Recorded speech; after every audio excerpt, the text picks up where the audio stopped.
try to stay optimistic. Remember Whyde as you're here. Everybody mostly has those types of experiences along the way. The important part is like not to get discouraged and make the wrong choices for the wrong reasons.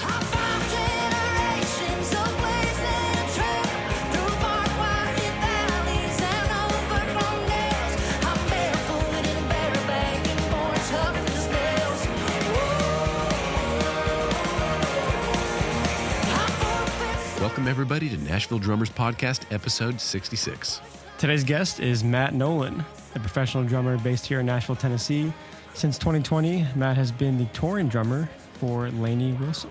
His credits also include artists such as Maggie Rose, Them Vibes, Brandon Whyde, the Morrison Brothers Band, and Rude Music, a rock and roll group led by Matt and his brother Kevin. I really enjoy doing this podcast. We really enjoy doing this thing. And every conversation is special. This conversation in particular was incredibly special. And I know Dan and I both walked away being incredibly inspired. Yeah, without a doubt. Yeah, looking over the show notes, there's actually, this is a pretty long one, and we covered a lot of ground. We covered a lot of topics. There are so many gold nuggets. I can't wait to hear what your favorite part was. Oh, my favorite part was when he talked about, his jazz background. Oh, he has a jazz background? How cool is that? I thought jazz was for nerds. No. Well, sometimes. And, you know, a lot of our guests we are meeting for the first time, and especially those that are on bigger gigs, such as Matt and Cody Ash earlier this year. We never know how they're going to be or what their perspectives will be and how the conversation will go. But he couldn't have been more humble and appreciative.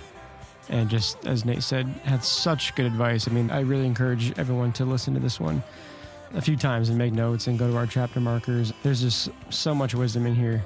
We hope you enjoy this episode of the Nashville Drummers Podcast.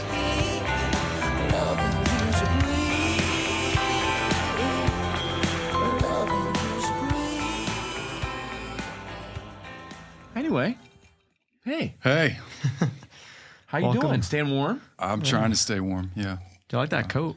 Thanks, man. How warm is it? Oh, it's got like the fur. I just noticed that. Everything about Can I it touch is it? faux. I think it's faux leather, yeah. which I assume means faux fur. But yeah, it's It warm looks enough. freaking badass.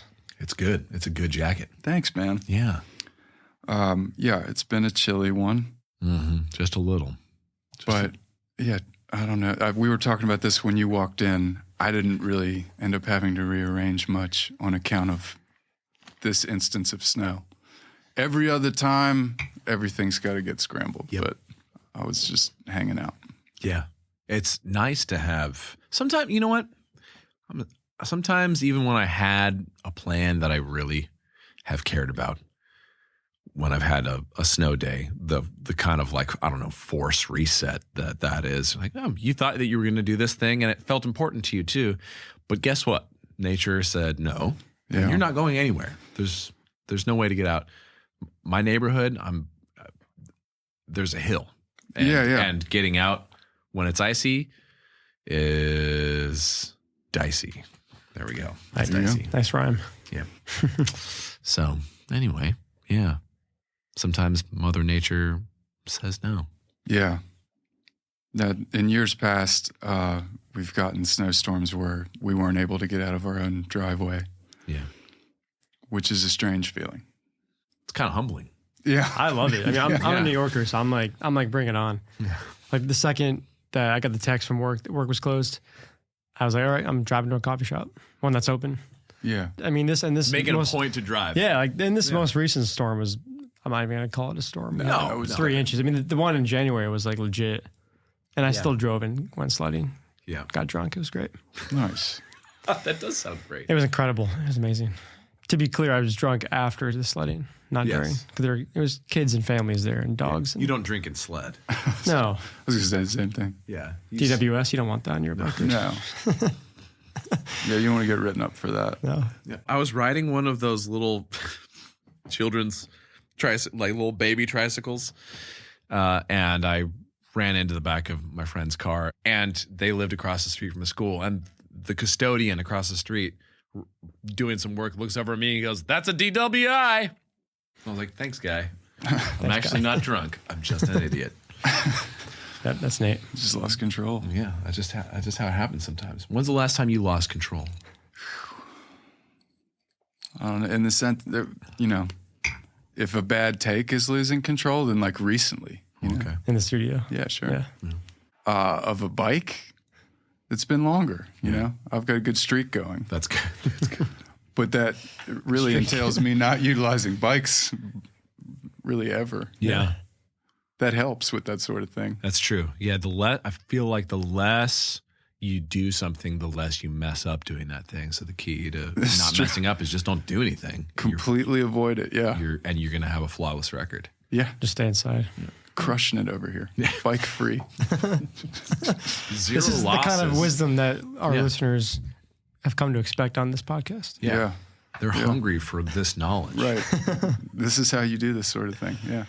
We were kind of talking about coffee earlier, and that's how we met, actually, right? At Crema. Crema downtown, yeah. I think I told you that story. It was the day of the CMA Awards, right? Or CMA, Yes. Yeah. And I was just working. I had my NDP sweatshirt on. I was just outside working. Yep. And you came and said hello, which was so cool. I just recognized you, and I wanted to come up and say that I was a fan of the program. And in the course of that interaction, you asked if I would be interested in being a guest on it. And yeah, I'm really happy to be here.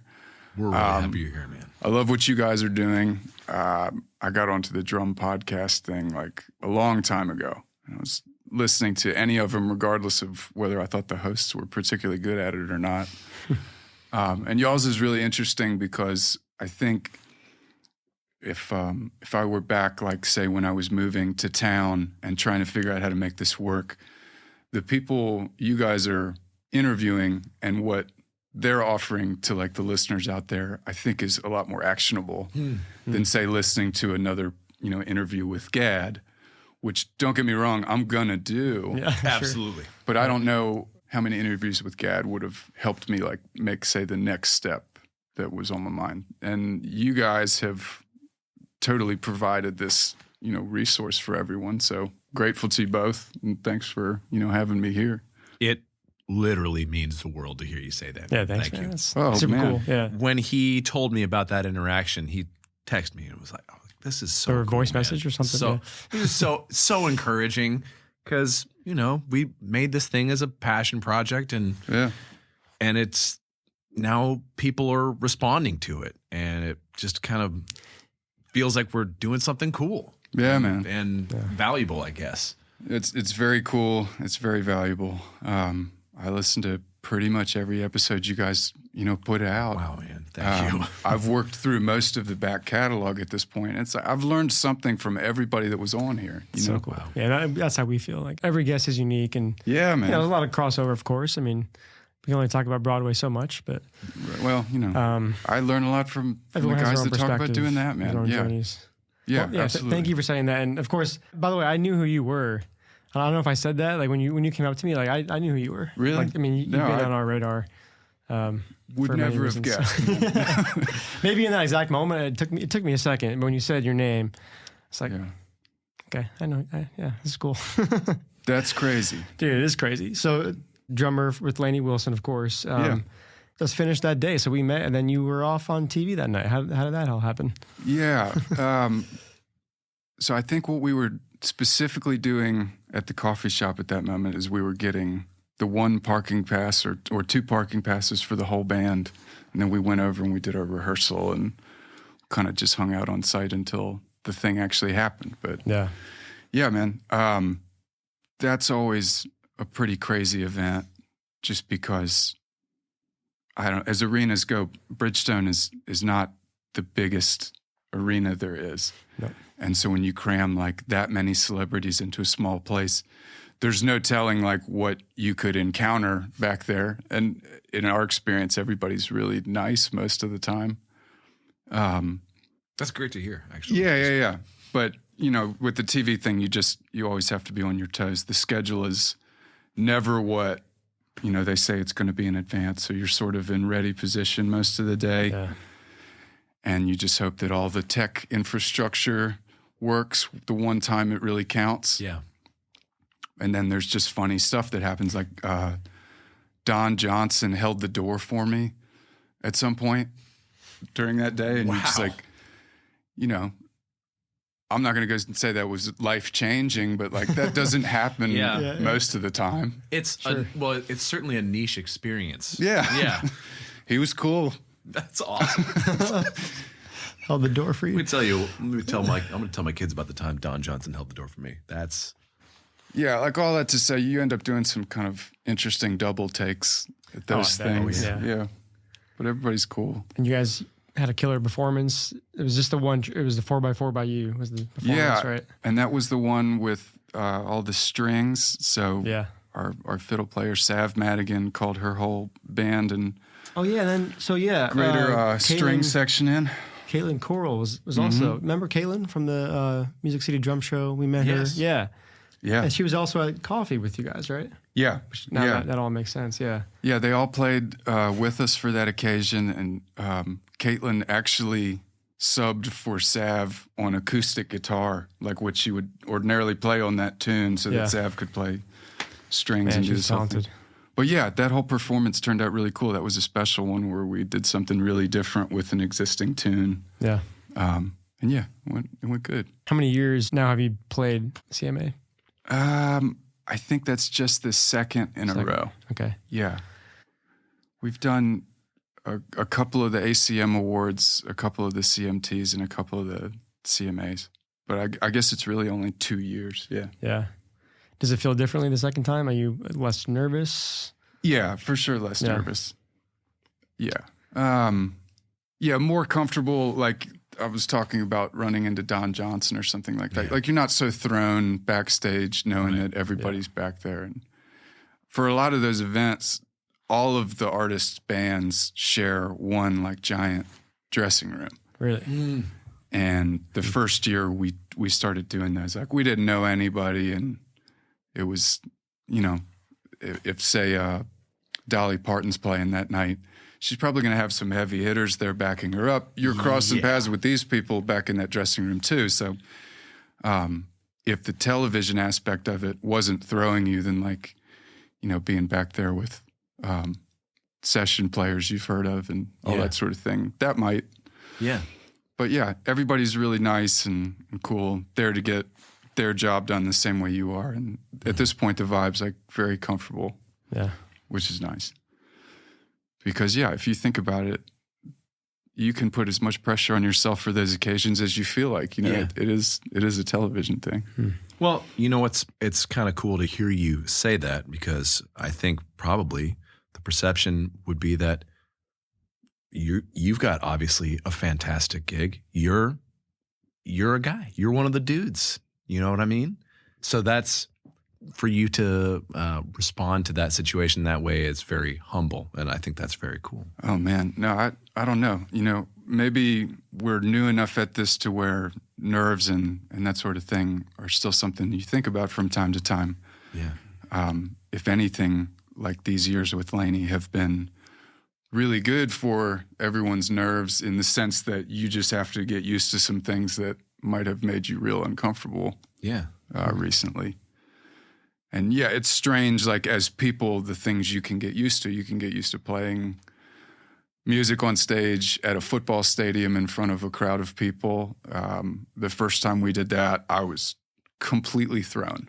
You know what I mean? That was a absolutely foreign sensory experience. Yeah, I bet. Did not feel comfortable in the slightest. And the very first time we did that was at AT&T Stadium in Arlington. Jeez. So like the big, scary, gnarly one, you know what I mean? Yeah. It's like a little bit bigger than Bridgestone. Oh. Yeah, man. Like the biggest. Yeah.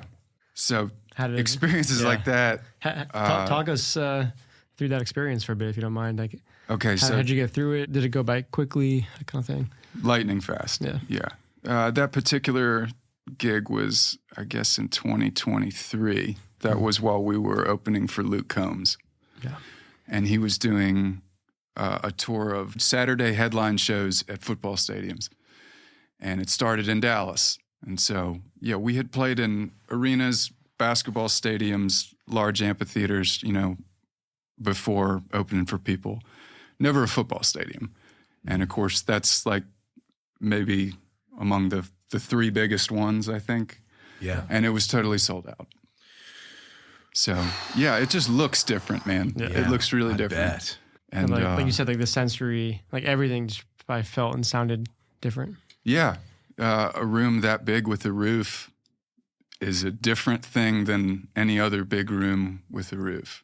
Like arenas kind of sound their own way. Football stadium with roof sounds even further that direction. Really? It's crazy.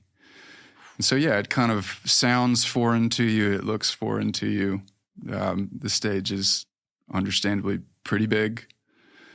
And you're still like, you know, you got your 15 minutes to get on, 15 minutes to get off kind of thing. Like, so there's some weird aspects of it that don't change at all. Yeah, right? I mean, that sounds like a freaking whiskey jam. Like, Yeah. Oh, yeah. No, seriously, that doesn't ever go away. it's so weird to hear. Yeah. Yeah. Of things like, no matter who you play for, like there's certain things you never graduate out of. And Still like treated as a musician. packing your stuff and booking when your set's Great job. done. Get Like the fuck out of here. Yeah. we're still there, man. You know? Yeah. Wow. That's I would not have thought insane. that. Yeah. That's insane. How about like sound check? Like, what was that first smack of the snare like? Just hearing it in that big arena. It's really cool before there's people in it because it just, it sounds like a Motley Crue sample or something like that. Yeah. You hit it, you hear what it does in the actual room before it's filled up with people, and it's monstrous, you know? How much does it change when it's full? A lot, and I think it's just because of the reflections that somehow stay there with the crowd. The stereo stuff can start to get kind of weird when it's full, it seems like. Whereas it's wild in like timbre, but it's less like unruly when it's empty. Okay. So yeah, that's the other grand illusion of sound check is like what the room sounds like when it's time for sound check Yeah. is often like really different than what it sounds like when there's people there. And that's what you want to know. That's true. So that's another thing that like, there's still nights, almost every night where it's like, wow, this is really different than what it was at check. And all you do is get better at managing that. You know, you don't ever solve that one. So that was a disappointment, you know. Oh, no. Oh, illusion shattered. Yeah, we've been had. And I thought someday we graduate from that. We graduate from 15-minute changeovers. I know. I'd bummed to hear that. No. I mean, in a way, it's kind of comforting to know that. True. Yeah. We're going to keep on doing that. Yeah. Yeah, there's never not a reason to just go ahead and start packing your stuff. Still be efficient. Yeah. There's no magic carpet or anything or red carpet or. Yeah. And now it's just like when we get done, we have to get the drums packed so they can pack the stage pieces into the truck. And the sooner everything's free, the sooner they can arrange the trucks the way they need so they can all get to the loading dock in the right order. And we got to get to the thing the next day. Yeah. So yeah, it's still hurry up and get your stuff off. How long have you been playing with her now? I started with her in January of 2020. So this will be, I guess, my fifth year. Wow. Or sixth tour, however you want to think of it. So man, I got to hear about that. You got to talk through that. That's starting as COVID's starting. Yeah. Okay. So what does that look like? So first gig with her was early January 2020. I started with her on an acoustic gig. It was just me, Lainey, and Aslan, who's our band leader. Great name. We played at, there are many great things about him, including his name. Named after a really cool lion. Exactly. Yeah. Yeah. But yeah, we did an acoustic show at Buck Owens Crystal Palace in Bakersfield, California. Shout out to Bakersfield. Yeah, that was cool. I guess not that relevant to what you actually asked me, but that was the first thing. And It's all relevant, it's man. relevant, man. It is. Pretty soon after that, we were second support for Justin Moore and Tracy Lawrence. They were doing a co-headline tour, medium-sized arenas, and it was us and then them. And we got about, maybe 4 weekends into that. Could have even been fewer than that. And then everything kind of got pulled out, which was crazy because up until that first tour with Lainey, we had been playing 3 gigs a year with like 50 plus different people, you know what I mean? Right. And when I say we, my brother Kevin is a guitar and keyboardist in Lainey's band. Yeah. And he joined her just before I did, like give or take a couple of months.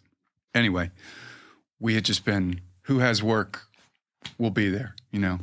And So up until that point, up until January, is it fair to say you didn't have like a main gig? You were just kind of yeah, we freelancing, were just playing a bunch of different absolutely. artists. We were very much between main gigs. Yeah. So you and Kevin together? Yeah, Cool. yeah, Yeah. And so finally, this schedule comes across with this these Lainey dates. It was Thursday, Friday, and Saturday for like 3 months.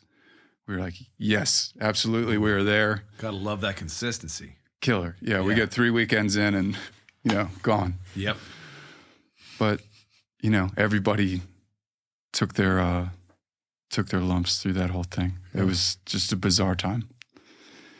And the craziest part was like she was at the very beginning of this growth process into what her career has turned into now. So there was no certainty that first and foremost, there was no certainty at that time as to like when we would go back to something close to normal as we knew it before, Yeah. when that would be, or where her career would be when that happened. She hadn't had like a smash hit yet, Yeah. and she was on the very first portion of her record deal. So like I said, nobody knew what to expect coming back. Which is so weird to even hear you say that now, obviously, given the growth that she's had. And Yeah. Yeah. Just insane year last year. And Yeah. I mean, all these years. Yeah. Well, so it kind of went like this. Her first #1 hit at radio was called Things a Man Ought to Know. That was in the set when we were doing the opening slot for Tracy and Justin. And I don't remember anybody ever minding what we played. But once the pandemic was done, we started doing shows again, I think in like April 21. We started noticing a couple of people singing along to that. And there'd be a couple more the next night. Yeah. And then finally we were playing at this festival, and we were in the parking lot of the United Center in Chicago, where the famous Michael Jordan press conference took place. Oh my gosh. The Yeah. significance of that wasn't lost on us. Yeah. Yeah. And there was a shit ton of people singing along. Yeah. And we were like, at that point, everybody had high hopes, high expectations, but like it started setting in, like something's starting to take here. And so that's in Yeah. a span of what, like 3 to 6 months? Or just that whole year? Once we started playing again in 2021, Yeah. it went really quick and it kind of didn't stop. Yeah. Yeah. So That's so wild, man. it's been wild. Yeah. So maybe just a backstory. Of course, we want to learn your upbringing, everything about your influences and you as a kid and all that kind of stuff. But Sure. we can kind of do that whenever order we want to. But just in terms of even how you got connected, you and Kevin, Yeah. with Lainey in the first place, kind of how that came to be. Okay. So I mentioned Lainey's guitar player / band leader is named Aslan Freeman. And my brother and I were playing drums, and he was actually playing bass for a friend named Jason Martin. And Jason knew Aslan in some kind of way. Anyway, Jason asked if we would take on this recording of his. He had some new music, and it was really cool rock stuff, kind of Queens of the Stone Age type vibe. Badass. Love that. But there was like just a dense amount, I don't think he would mind me saying this, a dense amount of content to it, like composed tempo changes, feel changes, lots of guitar and rhythm section figures and all this sort of thing. It was definitely... This sounds like right up my alley. It does What was this sound called? right up your alley. So the artist's name is Jason Martin, and the album's called Alcatraz. Okay. And anyway, so we signed on writing board this for down this. right now. Yeah, we signed on for this project. Aslan happens to be the producer of this. And I've heard him say that like it was because this music had a lot of detail that he could see that we paid attention to, that he felt comfortable calling us for the Lainey thing because he knew we would learn the music. Yes. We would pay attention to that stuff that kind of makes or breaks a song. Details, yeah. Yeah. And that was it. Stylistically, it had nothing to do with Lainey's thing. And actually, as we were making that record with Jason, Aslan had been traveling in and out of town. Lainey had just gotten signed to Broken Bow Records, like while we were making that record. So, yeah, we were kind of aware of her thing, not right away, but, you know, early on. Yeah. And yeah, it was like maybe a year and a half before I was able to take him up on that. There was at least twice where he called and said, hey, we got a Lainey thing this weekend. Can you do it? Now, mind you, like, this is before she's a household name. Yeah. But I was like, man, I already got a thing. Like, I can't. And that could have gone so poorly in hindsight. You don't usually get a call a third time when you've said no twice. Yeah. Like, I wouldn't recommend that strategy to anybody. Gosh. Yeah, Yeah. true.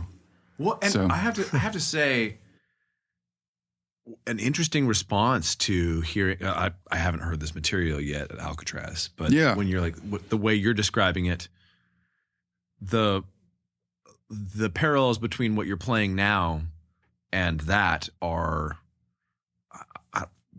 You really have to look hard to find them. You know, you know what I mean? Like, I mean, it's very it's it's detailed, but it's a different thing. I feel like there are so many people who respond to that and say something akin to, well, if you're into that, you might not be into this other thing, and maybe you wouldn't then have the musical vocabulary for that thing. But to look at that and go, no, you have an eye for detail.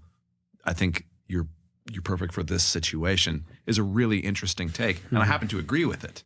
Yeah, no, he's that kind of person. He's very smart, and yeah, I'm glad he looked at things that way. Yeah, because he could have easily said, "Man, I don't think this is really what these two are into." And the truth of the matter was the Jason record. Like, we were really good friends with Jason. The three of us had backed up other artists together, and I think he probably got us for the same reason. I think he would have known by that time that, like, that kind of rock playing, that wasn't exactly home base for us in the first place. Yeah. So, we could have potentially disappointed everyone involved. But you didn't. But you didn't. Yeah. Could have made the wrong impression on Aslan and underplayed a really cool rock record at the same time. So you have a degree in jazz performance. Yeah. I was reading you study under Johnny Vidacovich, which is Yeah, man. you know Johnny? I don't. I saw him at PASIC many years ago. That guy is just insane. He is, man. Personality, I mean, but yeah, drumming style, of course, too. Some would say literally insane. Yeah. Yeah. But You would say that, actually, right? On the Maybe so. microphone.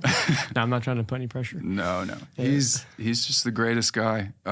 If you're not familiar with Johnny Vidacovich, he was kind of a New Orleans drumming figure.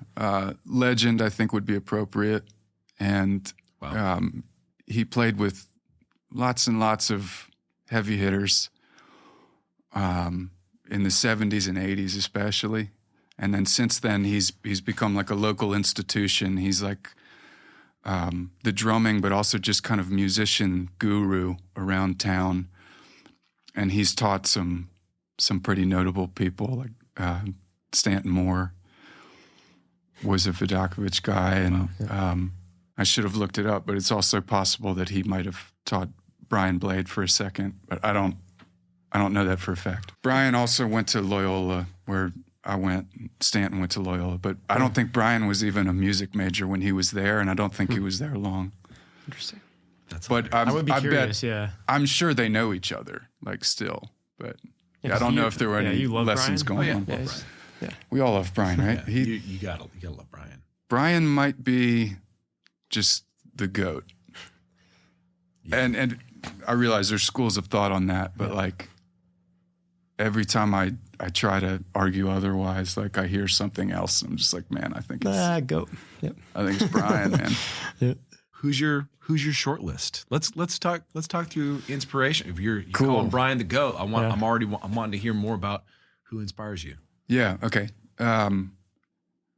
I have had this conversation recently. I'm roughly prepared to go here. To me, Gadd has got to be up there, because what's interesting about him is he was playing like some of the most cutting edge jazz and pop sessions Yes. on the same weeks of the same era. And doing just a bang up job at both. You know what I mean? Just a bang up job, man. Like, Just throwing down number Like, ones just- like no one's business, and Yeah. then playing with Chick Corea. yeah, You're like, what? stuff like that. What's your deal, dude? Yeah. Brian is another person that's run that kind of like musical span, Yeah. at the same time. Yeah. And if you think about it, there are other people who have done that over the course of their career. But as far as like, I have a session with this person this week, and I'm playing the Village Vanguard with somebody else later in the week. Like, those two guys are kind of special as far as what one day versus the next might look like. Yeah. Yeah. But then, I mean, as far as like greatness goes, like I would say Elvin Jones and Tony Williams have done some stuff that nobody else has really been able The to Boys, do. Like yep. everyone in jazz has been trying to borrow and redo things that those guys did. And I'm going to admit something here. I don't know if I have admitted this on here ever. It has taken me forever to get Tony Williams. yeah, You said that. I remember it. Yeah, that's right. I'm remembering now. I did, but it's just like it was really challenging for me. Though I think there are a lot of people who have borrowed so much from Tony, Yeah. and did something that I was familiar with, and then going back to that kind of like his prototype. It took me a while to understand and appreciate it. Now I get it. I'm finally at the place where I'm like, this really is just so wonderful. The way he approached playing.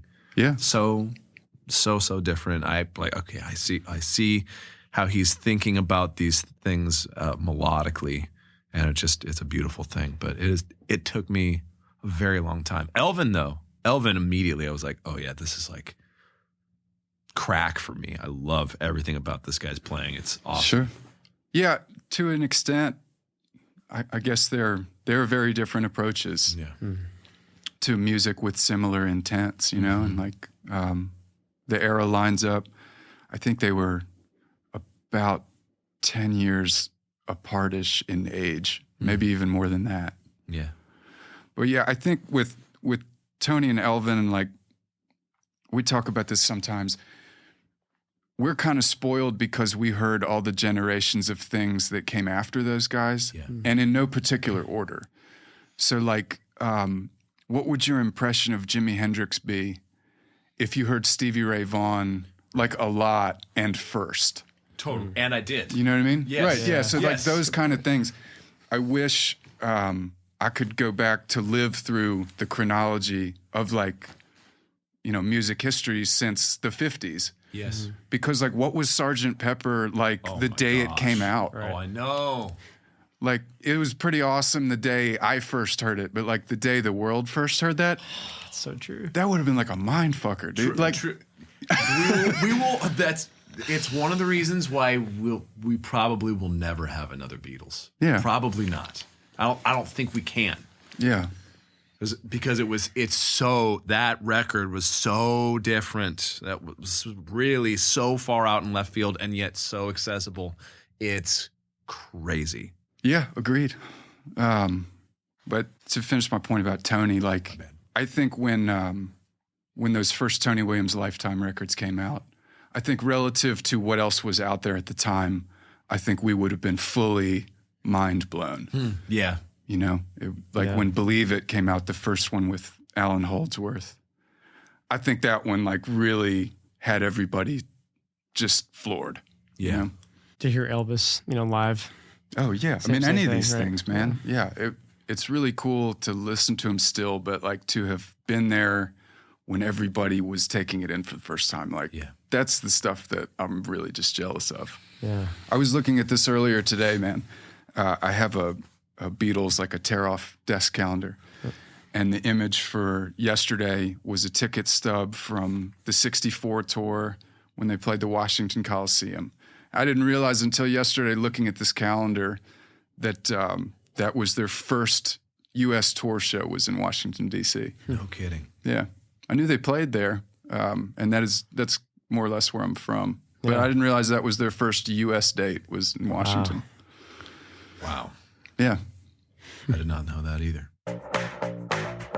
Hey drummers, do you need a place to practice on actual drums? Drumbox has locations in Lafayette and Longmont, Colorado, and their newest location is right here in Nashville, Tennessee. You can book sessions online and get the space to yourself.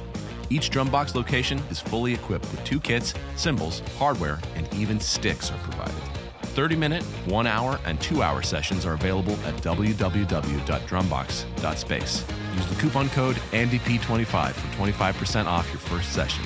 The coupon code is valid at all 3 locations. Again, that's www.drumbox.space.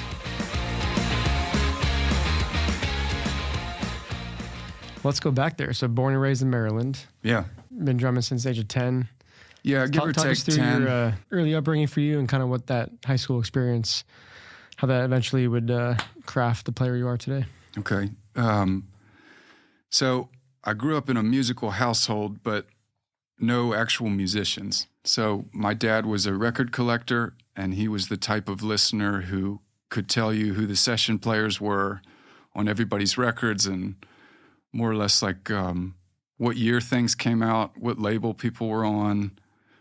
He was big into jazz, and he was already kind of organizing in his head who had collaborated with whom. And so he exposed us to a ton of music from an early age. And then Mom might have had even more to do with it. Like she was a stay-at-home mom, so she always took my brother and I to school. And she almost exclusively listened to this station called Oldies 100. And at the time, oldies meant like kind of Motown and music from the 50s and 60s. Now oldies could mean so many things that Linkin like Park or something, right? Yeah. just revelations, what we're calling oldies now. But Chili Peppers. yeah, so anyway, that whole, exactly. Exactly. But yeah, any of that Motown stuff or Beatles, British Invasion, LA 60s stuff, Memphis stuff, it all got played a lot on that station. And in hindsight, like listening to those recordings as a drummer, just starting to take that stuff in by osmosis is like kind of the best thing, you could prescribe someone is to like hear Al Jackson play a lot. Yeah. Like that's all you need. To this day, like if you could do what was being played on those hits and make it feel like that, you'd be set. Right. It's like what a lot of us are still chasing. Do you ever go back to that stuff and have, because I still have these moments when I'll go back and listen to something that was really formative for me like that. And in the same way, my mom was always listening to the oldies station. And Yeah. it was the same. And how old are you? I'm 36. Okay. Yeah. We're the same age. So our oldies station was probably playing the exact same songs. Yeah. And that sometimes I'll go back and go, oh, I totally used this exact thing. And I'm not even aware that I was doing it or that was such an influence. Yeah. When it's that formative, some of that stuff really sneaks in there in a kind of a cool way, I feel like. Absolutely, man. A good story about all that. The very first, I call it the first gig I ever did. The first time someone called me on the phone and said, I need a drummer, can you do this? I was, I think I was a senior in high school, and it was a guy who was playing in an Elks Lodge. And like the whole book for that night was stuff that I knew by heart from just listening to that station. He didn't send me tunes to prepare. Yeah. He just said it's oldies, and in that case, it meant exactly what I thought, and I just knew a lot of the material. And strangely enough, this is kind of wild. We got booed that night when we played the Beatles. Whoa! It was not what that particular Elks Lodge's audience was into. Clearly, yeah. If you'd have been at the Moose Lodge, they'd have been okay with it. So consider this, right? This is the first time I got hired to play drums for somebody, That's like a real gig. And we got booed. We all, And I can't really say we've been booed since. But the very first time, man, we got booed. While doing a bang up job playing a Beatles cover. Now I'm not even brave enough to cover the Beatles in front of people. Yeah. As a young impressionable high schooler, how much did that impact you? Man, it just felt like the stories all your teachers told you about, like somebody's crazy story of, we got booed and there was people throwing stuff. Did they throw stuff? No, they didn't throw stuff, but I'm you know what I mean? Like that scene in the Blues Brothers. Yes. If, I had seen that by then. You're just like, of that reality. Yeah, absolutely. Well, like I said, no one's ever thrown stuff. I take that back. Lainey has definitely gotten stuff thrown at her. Yeah. And no one should ever do that. There's never a cool time to throw something at somebody, even if you don't mean to embarrass them. Right. Not okay. Anyway. By the way, that's the quote of the podcast. There's never a cool time to throw something at somebody. There really isn't. Yeah. It just doesn't need to happen. But so we haven't been booed since that show. But just the crazy stories you hear people tell. I was like, I don't think I was really fazed by it. I was like, man, sometimes it just goes like this. That's what I've been told.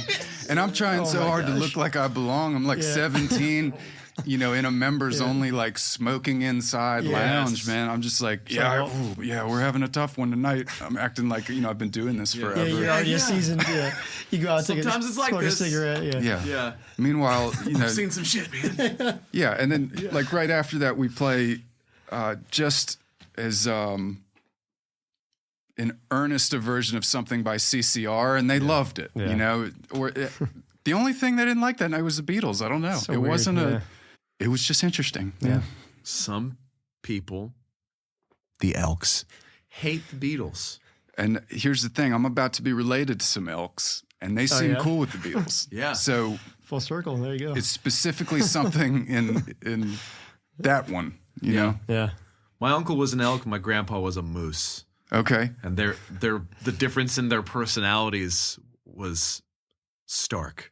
Oh, you could... Oh yeah, you totally like Uncle Harold. I mean, my grandpa was awesome. Super class act, one of the most hilarious human beings I've ever known. But just real flippant about all things, super smart. He's a moose. Uncle Harold, very prim and proper, kind of everything's well put together. He's an elk. I'm like, oh yeah. Okay. Your whole lifestyles. It makes so much sense. Yeah, I do. I don't remember a ton from that, but I remember I think a lot of the guys were wearing red felt blazers that night. That makes sense. Older crowd. Mm-hmm. That is something you would remember. Yeah. Most of the women were kind of sitting together doing some activities at their tables or whatever. It was that kind of vibe. Yeah. So, yeah, I'm sure not representative of Elks in general. And no. I don't know enough to start to... Yeah. I don't know either. Those are the things that I'm like, that's the thing I picked up in my short time and hanging out at the Moose Lodge with my grandpa. I'm like, okay. Right. I think I know what this is about. You guys just want to hang out. Yeah. So where did that gig, what was next for you after that? I mean, you're in high school, you're obviously into drums and percussion. Yeah. I guess to back up a little bit, Dad had gotten us into jazz, definitely the Beatles. And so in the first era where people were ordering CDs off Amazon, Abbey Road showed up one day. And another day, this record called The Lost Trident Sessions showed up. And that was by Mahavishnu Orchestra, John McLaughlin and Billy Cobham, right? Billy. And strangely, those two records had so much to do with why I started playing music. Abbey Road, I loved it from the very first moment I heard it. And I still listen to it, I'm sure, at least monthly. And then Billy Cobham, the first time I heard him, it was I had purpose, man. I was like, that's what I want to do. Yeah. That looks like the coolest thing ever. It was the first person I'd seen that had the two bass drums. And it sounded like 5 guys playing. And I didn't even know enough about drumming to have made that observation. I could just tell he was really good. Yeah. It's hard. The thing with Billy is, unlike in a lot of other situations, it's hard not to notice how good he is. Yeah, it's really crazy. Hard. It's really hard because you go, I'm pretty sure I can't do that. Yeah, I don't know. man. I don't know a lot of people. He's insane. Yeah. Yeah, You ever seen the video of him using like 4 sticks, right, or maybe 3? I think so. Yeah. There's some crazy another example, exercises yeah. I've picked up from him over the Yeah. years, or listened to people who took lessons from him or something. He took a very athletic approach to the instrument, which Oh, I yeah. think is kind of interesting because I Yeah. don't know that a lot of people at that time were doing that. Yeah. Yeah. Now it's like it's more common. Yeah. You definitely see it more now, but he was blazing trail back then doing that. Yeah, I've heard about this exercise where he would sit on the floor like with his legs kicked out, like in a V, Yeah. and he would practice playing like a couple of beats of 16ths as far as he could turn to the left. And then so like say 1E end to 2E end to 3E end to 4E end to, and he would try to sit in such a way that he completely had to rotate like his back and his hips. And he was trying to go, 3 o'clock to 9 o'clock Yeah.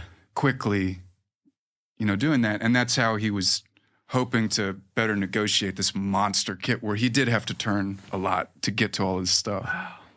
I have never heard this before. Oh, really? I love this. Yeah, I wish I could tell you where I got that That's from. Nate's new practice routine right now. Because I obviously didn't see him do this in person, but somebody did. And I heard about it that way. Makes perfect sense Oh, it because when you does, see yeah. him sweep across the toms, that's not some stuff you just sit up there and do. Like, No. Yeah. You learn to move like that. literally train to Yeah. move. I That think way. of we've talked about sports on this podcast a bunch and parallels. I think of like Steph Curry and the wild moves that he does, where it's like you don't just do that in a game. Yeah. Yeah, He practices the very things he does. exactly. Same idea. Yeah, man. So Billy had a huge, huge impact on me. And yeah, around that time, like I said, maybe we're, 9, 10 years old. I'm already buying Fusion CDs and stuff like that. Like there were some indicators that I was either really into it or I was a pretty strange kid. One of the two was coming together great. What were some of the other Fusion records you were digging back then? So if you're willing to get into those bands, it hopefully wouldn't take you long to find Bitches Brew. So like I was probably listening to Bitches Brew safely by the 4th or 5th grade. Like we're into that stuff. And obviously I understood nothing about it. Totally. Would have told you I was expert on it at the time though. But yeah, so I got to know the back cover cast list on Bitches Brew. And it's all of them. You get Weather Report, Tony Williams' Lifetime, Herbie Hancock's Headhunters, Return to Forever, all out of cast members from those records. And then you still get Wayne Shorter and Tony Williams and Herbie and, all the guys that were in the second quintet. So like when we really got into more classic jazz, it was moving backward, which I strangely don't meet a lot of people who got into it that way.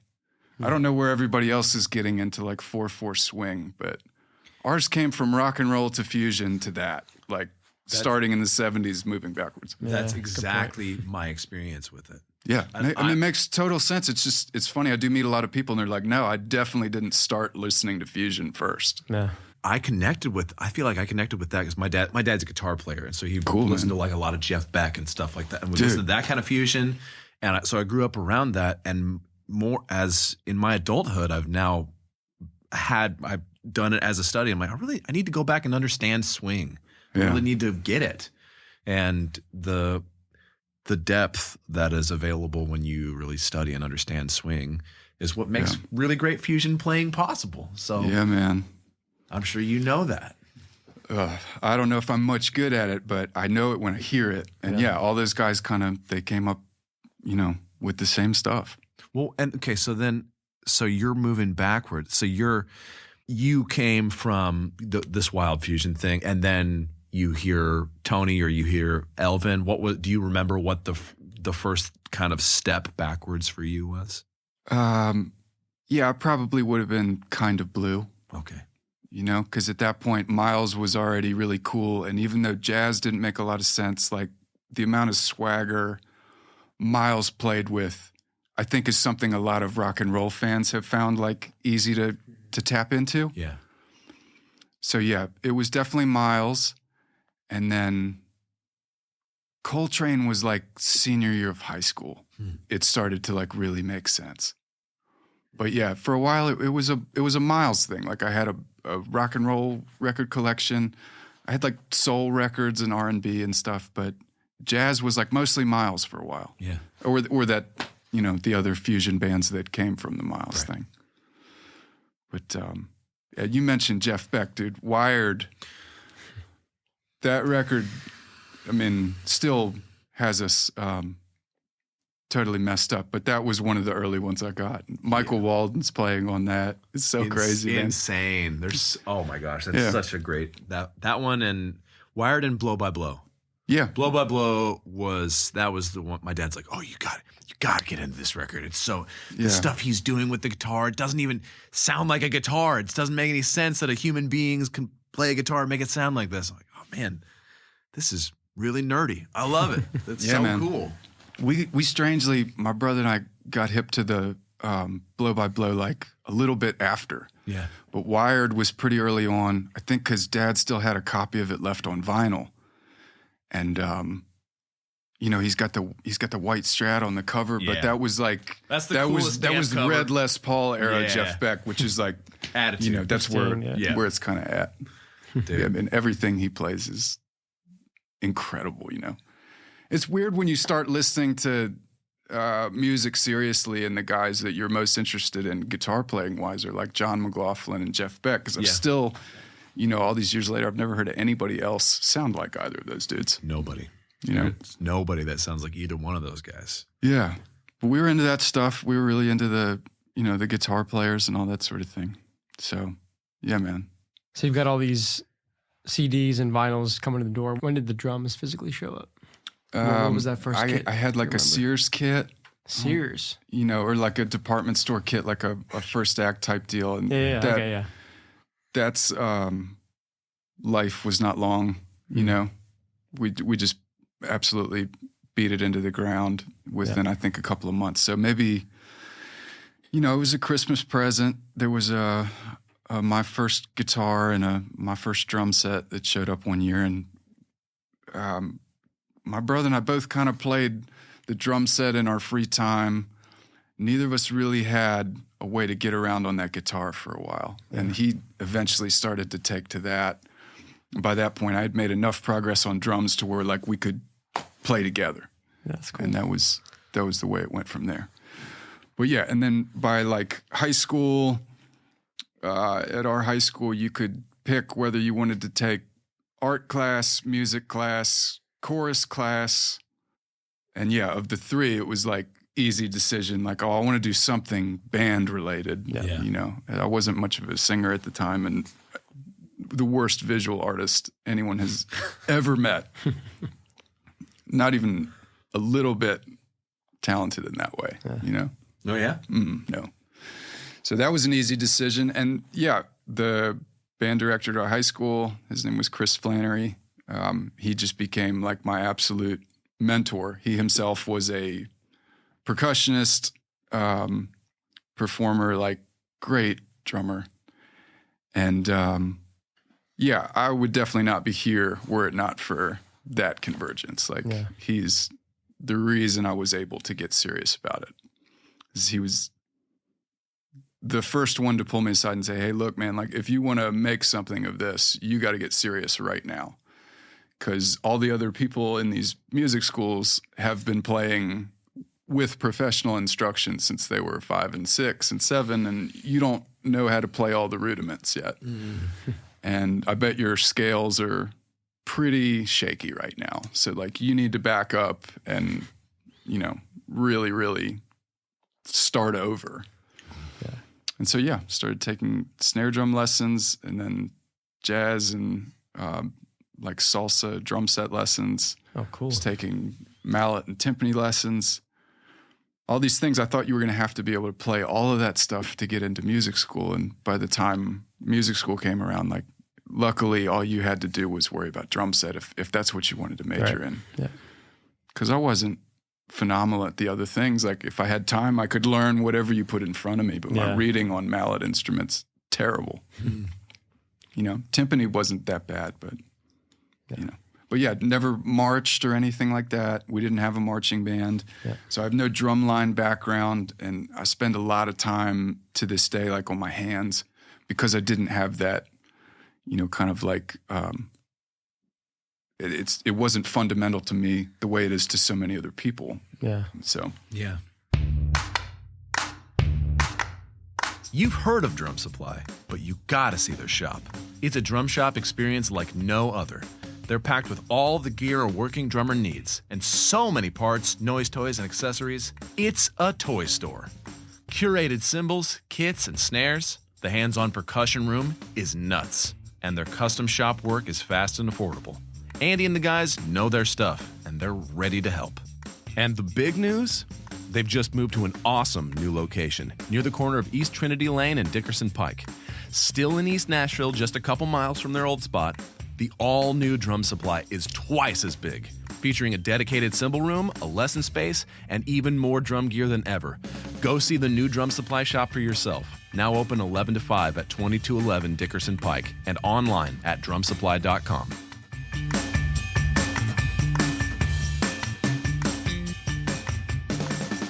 You sort of started the conversation talking about, playing arenas, and did you have moments as a kid where you thought, did that dream exist early on? I think so. Yeah. I mean, I guess the dream was to be in a band, or I mean, for the longest time, the dream was specifically to be on stage playing drum set in front of people. And so high school, like the first kind of gigs I did, I was in the pit band for the musicals. And that was pretty much that, right? I was playing drum set in front of people on a stage where there was a few moments here or there where they were looking at us play music. Yeah. And I wasn't faring so well in high school sports. And there was one season where I was trying to play JV lacrosse, but also be the drummer in the musical. I see you as a basketball player with your height. No, not from DC, man. No? No. Okay. It's competitive up there, man. Sure. I wouldn't have come close to making the freshman team. So I played like in grade school, But was it always lacrosse? Was there any other sports? It was basketball and lacrosse, growing up. Yeah. Dabbled a little bit in tennis, but yeah, mostly basketball and lacrosse. I hit my growth spurt really late. So as a sophomore who was like, 5'3", if you weren't very, very fast, you were kind of just going to get destroyed. Right. You grew up in lacrosse country. Yeah, New York. Yeah, man. It's rough for a not super fast 5'3" guy. Yeah. But the drums emerged as like this thing that was therapeutic. It was fun to work on. It seemed like if some things came together, there could perhaps be a career there. So yeah, I guess, the dream was specifically to just, play a show at some point, Yeah. And then you did, and then you got booed. Right. And, when it finally came together from Damn elk. the real one for money. Yeah. Insane, yeah. Yeah. It was crazy how it worked out. But you didn't get discouraged. You're like, yeah, that's what I've been told. That's part of the gig. No. It's cool. I mean, you could have easily been like, I'm done playing drums. No. Way too preoccupied faking it to get discouraged. There you go. You know what I mean? That's kind of wise, I wanted to be there way too bad for that to discourage me. It's crazy. Yeah. Listen, Yeah. I've seen movies. I know this happens sometimes. Yeah, man. Yeah. Sometimes you have a bad set. Yeah. Which, you know what it means when we get booed? It means we're rock stars. Because that's what happens to rock stars. Sometimes they get booed. Yeah. Yeah. Well, yeah, I mean, the definition is like to boo an artist means like you're engaged with what's happening. So, okay, go from high school to studying jazz and then eventually move to Nashville. Right. So trying to figure out some plan like late in high school as to how this could all come together and maybe make a living, right? Because if we're going to go to school for music, then it'd be awfully nice if there was a career on the other side of that. And were your parents completely supportive the whole time? Luckily they were, man. You weren't expected to get a real job, as we've all heard. I was never pressured to do something besides this for any That's cool. material reason. Yeah, it was like, if this is really what you want and you're gonna give it your all, try to make the most of it. They were totally supportive of the whole thing, and that was that was extremely helpful. I'm always grateful for that, and I'm sure Kevin is too. But yeah, the fallback plan seemed like, if I got a degree in it, that I'd be more likely to get a job teaching lessons somewhere. So it was like, cool, well, let's try to go to music school, because then at least I could teach lessons someplace and I'll be all right. So that's kind of how it ended up working out. The music school that I got into was Loyola University in New Orleans. And it was a fantastic place to go to college. The drum set, like so much of drum set history, takes place in New Orleans. Yeah. And there's a couple of really important things that I picked up when I was there that I think have really helped me, in whatever's going on now. But yeah, watching the way that a lot of those New Orleans guys play, that had a monstrous effect, because, what I was going to say, the thing that helped me most is you have to be really in tune to partial amounts of swing. An eighth note can be fully swung, it can be completely straight, and then there's infinite room in between. Exactly, yeah. And listening to those guys all kind of pick the way they played based on the tune, that's not something that I don't think it's something that really throws me to this day. Like, if we're listening to a tune, it doesn't require a whole lot of effort to determine like how much the feel is swinging or not. Mm-hmm. I do kind of hear that as a rub from time to time when, say, the lyrics swinging a certain amount, and I think the band or maybe the drummer swinging a different amount, and maybe not intentionally, that kind of thing. You pick up on that. I think you have to, because it's just like the New Orleans stuff, a lot of it is somewhere between swung and straight. Hmm. And it's music that has an awful lot to do with feel. And there's a lot of New Orleans music that's extremely like legato, It's very flowy. Yeah. Drum set's hard to play flowy, It's like a lot of really loud, very short sounds. Yeah. So that's always an interesting challenge, trying to play things that feel like legato. Because what's interesting is like, to be a drummer in New Orleans, like you're playing second line type language every gig, no matter who you're playing with, and, unless it's like a punk show or something like that. Yeah. But any gig down there, whether it was jazz or funk or whatever, like you're referencing second line music. And I can't remember the last time I got asked to play a second line. You know what I mean? We would do a sound check for fun sometimes, but like definitely since I've been in Nashville, I have not once been asked to play a second line. And for people that don't know that expression. Mm-hmm. We're talking about like music from parades in New Orleans. And traditionally, you would have somebody playing just snare drum and a second person playing bass drum with a cymbal on top. And they're marching down the street. Really, there's so many reasons to have a parade in New Orleans. But it's common to have a band. For a special occasion, you have a parade, and there's a certain like kind of songbook that coincides with that. Yeah. So we're talking about like particularly syncopated rhythms between the snare drum and the bass drum. Makes sense when you consider it's two guys playing these things together. So when you take that language to a drum set, like people started to do, your coordination, takes a while to catch up. Yeah. You got to get comfortable being very conversational between your bass drum and both of your hands. And then the New Orleans thing too is like, stop emphasizing beat one quite so much. Crashing on every other bar on beat four.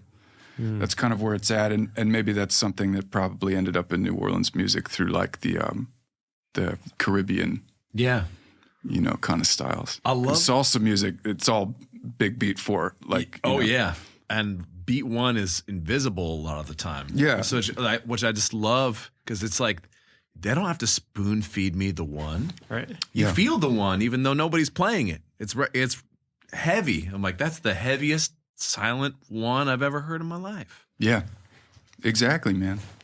A question for you, because I mean, I do love that second line thing, but I don't have I'm not like super well versed in it. Is there? You said there's kind of a songbook that goes along with that. Just the standards. Do you still have that in your head, or do you're like, could you name like a whole host of these tunes? I'm trying to get my mind wrapped around that style more.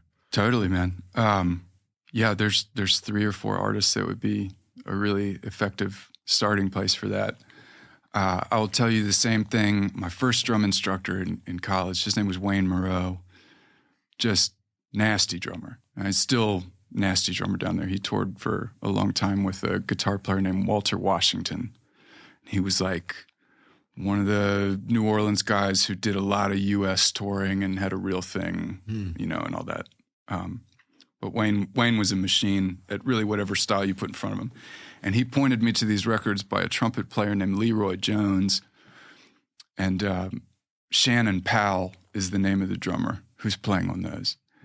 And he plays a lot with the Preservation Hall Jazz Band and everything. And he would be like a really, if you were to pick like a historian drummer, like from a anthropological standpoint, that would be like a guy for that, where he's very much like playing and showing you the tradition. And on those Leroy Jones albums, one's called Props for Pops, and then More Cream from the Crop. Those two, it's a clinic, man. It's second line drumming in its most concentrated form. And Shannon is absolutely crushing it. There's a record that my other teacher, Johnny Vidacovich, played on with Professor Longhair, who's a famous New Orleans pianist. And it's called Crawfish Fiesta. Let's go. Yeah. I got to become a Vidacovich guy. Dude, I'm here. you man. love, even just his personality alone, I feel like you would definitely vibe with. Oh. Yeah. He's a big personality. I'm into As it. Matt certifiably said earlier, he's insane. Big personality. Great. He must be Great getting guy. old now. I mean, I saw him at PASIC years ago, and he was old then. Yeah. Older, but not to say he's old. He was older then than he is now. Come on, Dan. Life goes on. What? He would be one of those guys who was older could than start me. aging in reverse. Yeah. Yeah. But yeah, Crawfish Fiesta, the deal was Professor Longhair had mostly made like pretty lo-fi records up to that point, and he got a deal, I think, on maybe Columbia in the mid to late 70s, and they re-recorded a lot of his tunes with, at the time, contemporary technology. So it's really hi-fi, relatively speaking, recordings of Professor Longhair just being like one of the greatest. And then Johnny's having the task of now putting drum set on these, because a lot of his stuff didn't really have drum set on the records. There's like a bunch of second line-ish, but New Orleans piano music was kind of like a separate sort of thing. And then you're talking about Dr. John and Professor Longhair, James Booker, and eventually Alan Toussaint, Harry Connick Jr. And there's a New Orleans piano style that Johnny was like largely responsible for because, like I said, he was on kind of the first, and there's probably New Orleans dudes being like, this guy has no idea what he's talking about. But Johnny played on a pretty important, recording with that Professor Longhair thing. And so there's a couple of different beats that lots of people use that, to my knowledge, mostly come from what he put down on that thing. Yeah. But then all the stuff by the meters, there's crossover between the second line stuff and funk music and rock and roll. There's some other records in those lines. Yeah, that would be a good starting point if you want to hear some of this stuff. I love it. Thank you so much. I'm going to go through all of that. I love the meters, but I love that kind of stuff, but I really want to I want to deepen my understanding. And this is the perfect opportunity for me to do that. Right on, man. Start getting that stuff in my ears. Yeah, and there's a great DVD that came out, it looks like it was in the late 80s or early 90s. I think it's just called The History of New Orleans Drumming. Johnny's on that. Herlin Riley, who played with Wynton Marsalis for all those years, he's on that. And he's another one who's like, it's just vicious listening to that guy play a second line. And those two in particular, their ability to go from 4/4 swing, like more bebop language, back and forth from the second line stuff, kind of sets them apart. They're Nasty. crazy at that. Nasty, man. Crazy. I'm honestly like hyped to go and put it on when I get in the car after this. Cool, man. Yeah. Yeah. That's all really good stuff. You've got one of the coolest musical upbringings and influences that we've had, I think, on this show. I mean, really? I'm fascinated by the New Orleans, because it's similar to you, Nate. It's not a style that I've personally really got into. Did you ever think you would be, so you're being exposed to all this, you know, syncopation and jazz and fusion and kind of a true melting pot or jambalaya? Yeah. Did you ever think? I see what you did. Yeah, that's nice. Did you ever think, though, that you would be playing country music? I mean, when did that sort of begin to evolve? Or was that not really until you got to Nashville? No, it was before. Yeah. Through college, through some friends, my brother and I met another set of brothers, Willie and Truman Morrison. They were living in D.C., but one of their close friends went to school with me. And they were writing songs kind of in the pop country direction. I had been doing all my summers back in Maryland, and they were looking for some guys to start a band with. They were both in school in L.A., but doing summers in Maryland. So we kind of got hooked up with them and started doing some shows here or there, and it really excited us that those guys were writing their own stuff. At the time, we were mostly playing blues and rock covers with people. If we could fill a band out, if we had half of a band, we'd still go on stage. You know, it didn't matter. And then in school, I was working on this jazz thing. But yeah, it started as just like needing some guys to play with while I was home for the summer. And by the end of the summer, we kind of caught the songwriting bug. And it was obvious that band was starting to move in like kind of a country direction, which was very new to us. And yeah, it all kind of progressed from there. We got into like Steve Earle and Lyle Lovett and Dwight Yoakam and Delbert McClinton. And then I had this 1 year of college where I think I only listened to Johnny Cash for like, I don't know, maybe 6 months. There's been some weird periods in my life where my listening was very, very tunnel vision. And that was one of those. I think that's good. I've been there. Yeah, it's kind of cool, man. Yeah. Like junior year of high school, if you weren't Gad, I didn't want to hear you. Yeah. Right? It was like almost that binary. In my opinion, when you're doing that, that's when you're most completely absorbing that material and really understanding that voice. I'm like, I'm not going to get distracted by any other thing right now. I just want to listen to this one fucking record, and I just want to understand the whole thing. I just want to get it. You can spend 6 months of your life obsessing about a great record or a great artist. Yeah. You might affect the next 10 years of your life, might really affect your musical language permanently. Yeah. You're really onto something there. And you probably, I'm guessing you feel the same way. Like we had YouTube as teenagers. Yes. But like there were years, plural, where I had seen every Gad video on YouTube multiple times. Yep. Right now, like there's thousands of, there's too many videos of all these things that we like to keep track of, but and there weren't content creators at that time. So it was like, transferred VHS recorded footage of somebody or things like that. But yeah, you had an opportunity to go deeper because maybe we weren't quite so inundated with all these sources of things. Like I don't listen to stuff as often, like to that degree anymore. And some of that it's just like the way things are at the moment, but mostly it's because, 5 minutes later, there's something else exciting that flashes across one of the screens the way see. we consume media was drastically different, is what you're saying. Yeah, totally, man. Algorithms and AI, none of that existed. Yeah. And I've heard a lot of people say, like, back in the vinyl days, like people listened the deepest because it required like a physical commitment. You had to put the record on, sit down, either put your speakers or your headphones on. But yeah, you were more stationary and listening to music was more of an agreed upon activity at that time. Now it's sort of like secondary to whatever it is we're really doing. Yeah, it's not the bonus to the hangout. It's why we were hanging out. Exactly. Yeah. I really want to listen to this new John Scofield record.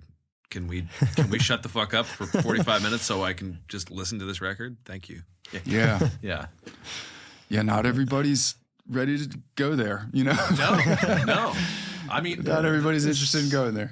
The thing is, like, unfortunately, like, because of how distractible everything is now, I'm so distractible. I'm like, no, I'm not ready to go there most of the time. Yeah. I'm trying to bring that back. I've been trying to do the deep dive again. I want to live in that mode again. I loved that mode when I was younger. That the getting like let's get obsessed. Let's pick a record, just get obsessed. Yeah. Feels healthy. Yeah. Man, we had this moment a couple years ago that like restored my faith in this whole thing. Julian Lage, jazz guitar player, was in town with his trio, and they were playing at Basement East. Cool. Which I was like, love this venue. You know, we played there a bunch. It was one of our favorite rooms in town. Curious place for a jazz guitar trio. Yes. That is that dynamic, I should say. Yeah. And I was like, man, this could be one of those where we walk away like just absolutely fuming about how many people were talking or partying or whatever. And it was the whole show, Basement East, man, crystal silence. Oh, like 100% of our crew here was completely plugged in. It was the best. I've been to, clubs in Greenwich Village where the audience was less focused than that. Yeah. But I was like, man, we really had it together for 4 quarters that one day, That's a special feeling, yeah. Yeah, man. It was great. So every once in a while, when I guess the motivation and the stimulation is in balance, we can all really get the focus. Yeah. But well, and arguably, and I know you've talked about this specifically on the podcast before, of the deep dive notion of drum technique and learning something on the drums. Yeah. Right. Like if you're trying to master a double bass, you have to really probably only do that for 6 months, and that's really all you're focusing on. Yeah. I could see that. It seems like you kind of have to choose in the moment, and whatever the moment is, the season. I know some people really hate it when it's the season of the sticks. You have to choose either breadth or depth, and in general, I feel like it's better to choose depth. I don't know. Yeah, and it's hard. So yeah, it's harder these days. Yeah. How have you, in terms of your, your growth as a drummer on the instrument? Yeah. And just learning new things and practicing, and how have you kind of tackled that the TikTok world that we live in, and social media, and just being distracted? Yeah, I mean, I guess the short answer would be very little. Like, probably, I wouldn't be surprised if I had the smallest social media presence of anybody you've ever had on here. And yeah, for me, it's never really been about that. And there's also, there's really intense moments of imposter syndrome where I'm just like, with all the guys you could look up information from on playing drums, like it's crazy to me that I would be the person somebody would seek out for an answer to something. I would be the most eager to help anybody with any of this, but I don't know. I guess I have a lot of self-consciousness, about putting myself out there. Yeah. And then some of it, there's like another part of me that's like feels more present for things when I'm not worrying about how I will document it in a post. That's gold right there. Yeah, and there's pros and cons. Like, I think I could be present and probably have a better social presence than I do at this moment. But there are some good things that come out of it. And as far as like the skill set you were asking about and all that, like a lot of it's just survival. Like, however it is that we all think we need to play here, like I learned that from playing with songwriters that were trying to do something they saw and heard somebody else trying to do. Yeah. And as far as like what to do, what not to do, vocabulary wise, like, go to the source. Yes. Listen, like, first off, listen to what's having a lot of success on the radio.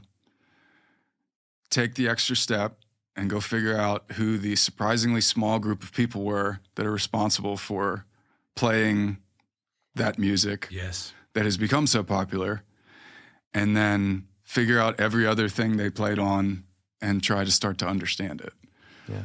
And every once in a while, somebody will reach out and be like, hey, man, how do I do the Nashville thing? And that's what I tell them is like, I could give you 10 guys to go listen to extensively, but part of it is like, go figure out the guys. Yeah. That's part of it. Yeah, that's good. It's really good advice. And Honest, I don't know. I don't even know if anyone's given that particular advice on this podcast, and that's incredible advice. Like Maybe. simply said, but carries so much weight and depth. Once you hear that, it's like, oh, I feel almost like empowered. I know what I have to do now. Hearing that, Man, I don't know. And like I said, it's just my take on it. Yeah. But yeah, think you're figured right. out Well, I mean, figured out who the your take guys has were, worked, so and tried to figure out yeah, what they did differently, and definitely try to figure out the things that all of the guys do. Yes. Well, that advice applies to everything. sure. Yeah. And any walk of life. I'm like, if you want to be, whatever, you want to be a freaking power lifter or whatever, it doesn't matter. If you want to do math for a living, I don't know.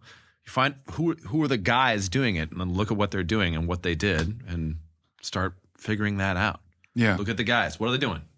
Right. The cats. Totally simple, man. Yeah. then especially Find in a catch. Nashville, if you can meet those guys, Yeah. Which is and that's as it where the city happens, is man. special. Yeah, like not so difficult to accomplish sometimes, man. Everybody's so generous with their time and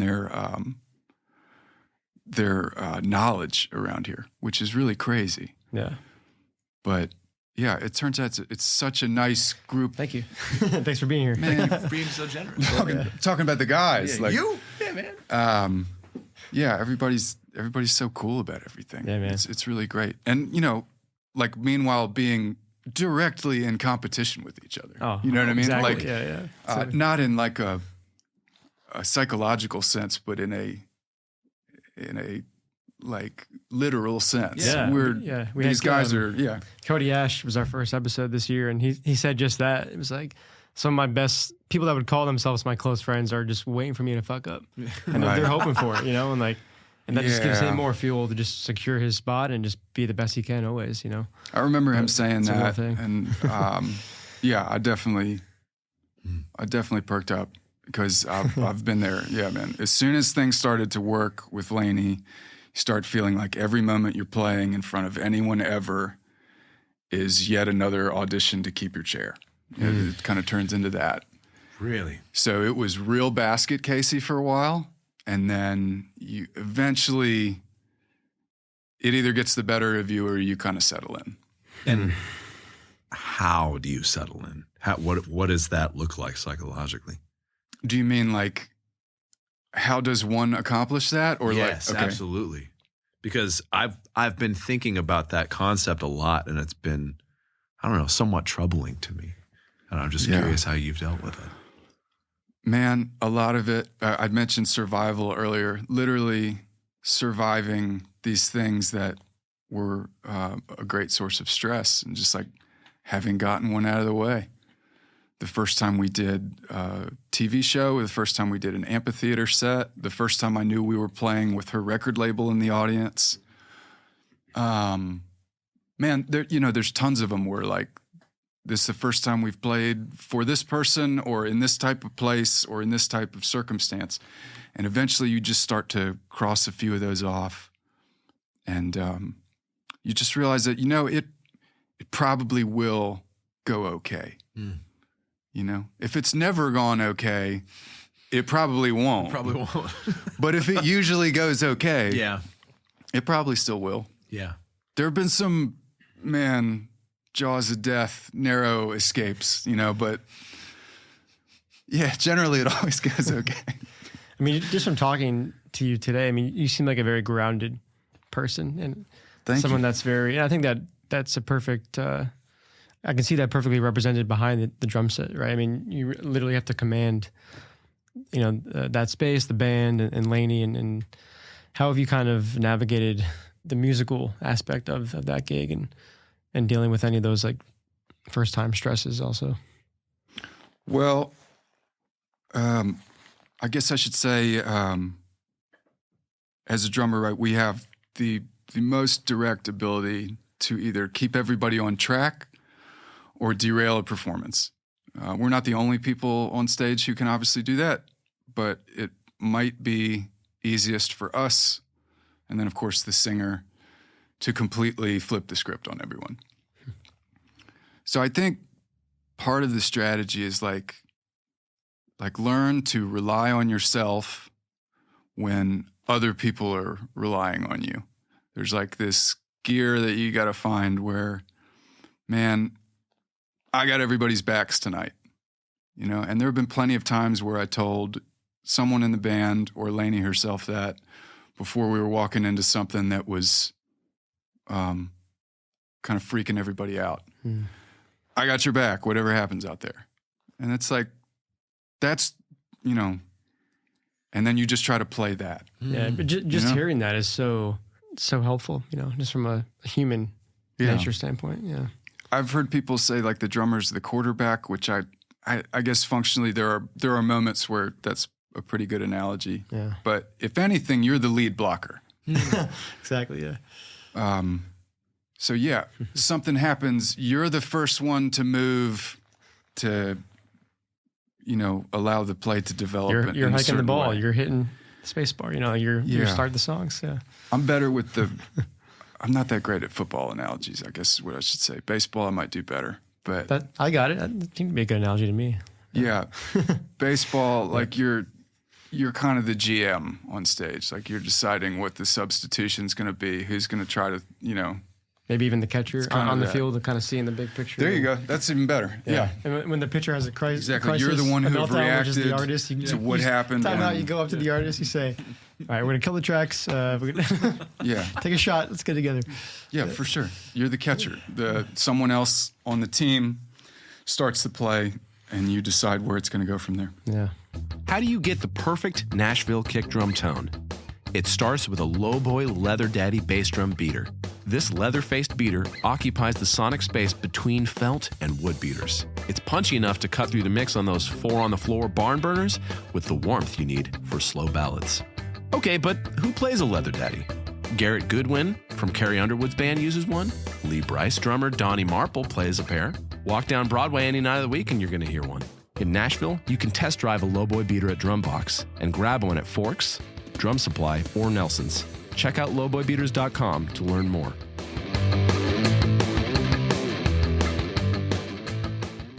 The deal is just like try to have everybody's back. Who has your back when you need that? The crew. Your brother? Yeah, I mean the whole band, man. Everybody has to, right? It can't just be you. Yeah. If we're in a position where we got to call an audible, every band just develops kind of a pattern. And it doesn't always end with the drummer, but there's somebody who's going to kind of lead everybody through whatever this unexpected moment is, you know. Yeah. And, you know, whether you plan it or not, like one will emerge over time. And in Nashville specifically, it seems pretty common that the drummer's the one running like tracks and playback and that sort of thing. And so often an audible nowadays involves changing the course of that department that, whoever's ultimately in charge of tracks, like they're going to have most to do with changing things on the fly. All I can say in terms of that is like, be the most prepared you can be. Make sure your playback rig is in a good state and everything's as ready as you can make it. And then whatever happens from there, like you're just not going to fix every single thing that comes up flawlessly. No. There's going to be some that sneak through. And that's just the way it goes. Is playback and tracks a big component of the show? Of our show, mostly at this point, just because everything is so tied into the lights and the video. It's all got to be synced and locked in. Yeah, as far as information being played over the tracks, like we're really not crushing everybody with that. It's mostly things that nobody has a third arm for. Yeah. I mean, you guys are a pretty sizable band, right? What's the makeup now? There's 5 of us now. 5, okay. Yeah. So, yeah, there's no piano solos coming down the track line anymore. You know, there was some years where we had to make do, man, and it's funny in hindsight. You know, But you have shakers and things maybe like that. yeah, there might be a shaker or some kind of loopy thing that on the record the drum kit would play over top synth things that are really in the background, things like that. For a while, there were some harmonies in there that physically none of us could hit in terms of register. Yeah. You could have background vocals in for one of those reasons, but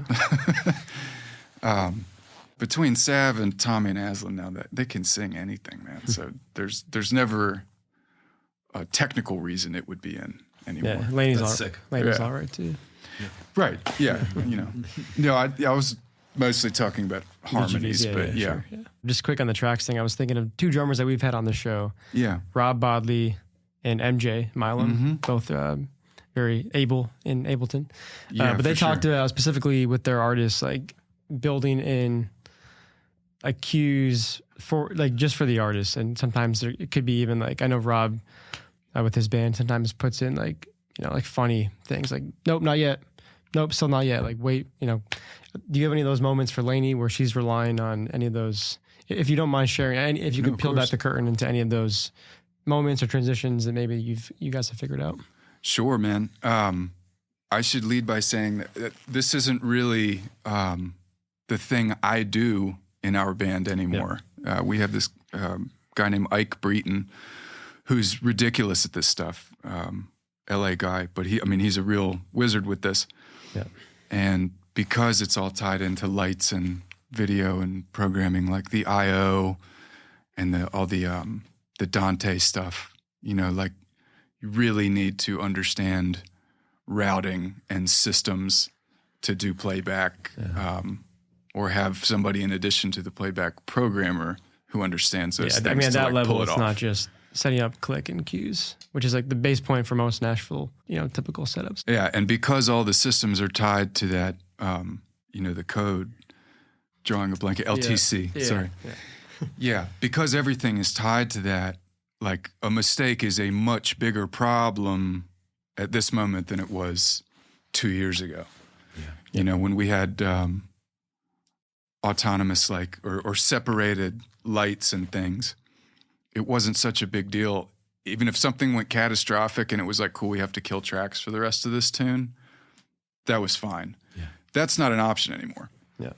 Because, like I said, everything's sharing this brain. So when the stakes become that, it's best to have somebody with 2 free hands who can spend their energy that's their role. making sure everything does what it's supposed to do. And that must be a really comfortable feeling for you. It's great. So did you start out before you guys kind of were at that level? Like, was it on you to do all that? Yeah, I did the tracks and the playback stuff for 4 years. Yeah.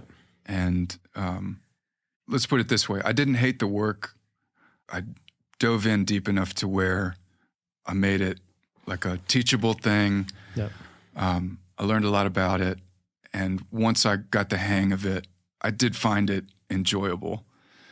But at this point, I do appreciate that when an audible has to get called on stage or we're doing something on really short notice, I can focus on making sure the drums are rock solid. Yeah. Because that's going to help everybody do their thing a lot. And our organization acknowledged that the safest and best thing for the show, and therefore for Lainey, was to have a person dedicated to doing playback. That's 100%. I'm extremely lucky that they see things that way, and that's the hire that they made, and they got like one of the best guys. Big guy, sounds like which is incredible. Yeah. So back to your question that about. makes me, I'm just gonna say that just makes me really happy as a drummer who doesn't do anything with Ableton. Mm-hmm. Not yet, at least. Yep, not yet. I'm not. This is your year, Nate. I'm not refusing.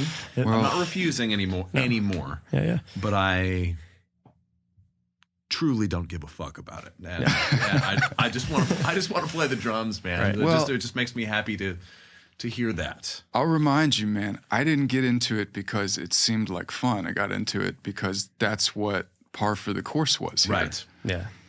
So the first person I had to run tracks for, this is like probably 2018 or 19, maybe earlier than that, like 16-ish. Yeah. I was doing some fill-in dates for Maggie Rose. Mm-hmm. And I had to learn how to run a playback rig to sub for that gig. And luckily, when I was done with that particular thing, one, I had the thought to like, hey, maybe they'll let me keep this session so I can try to understand what's happening here now that I have time to. Yeah.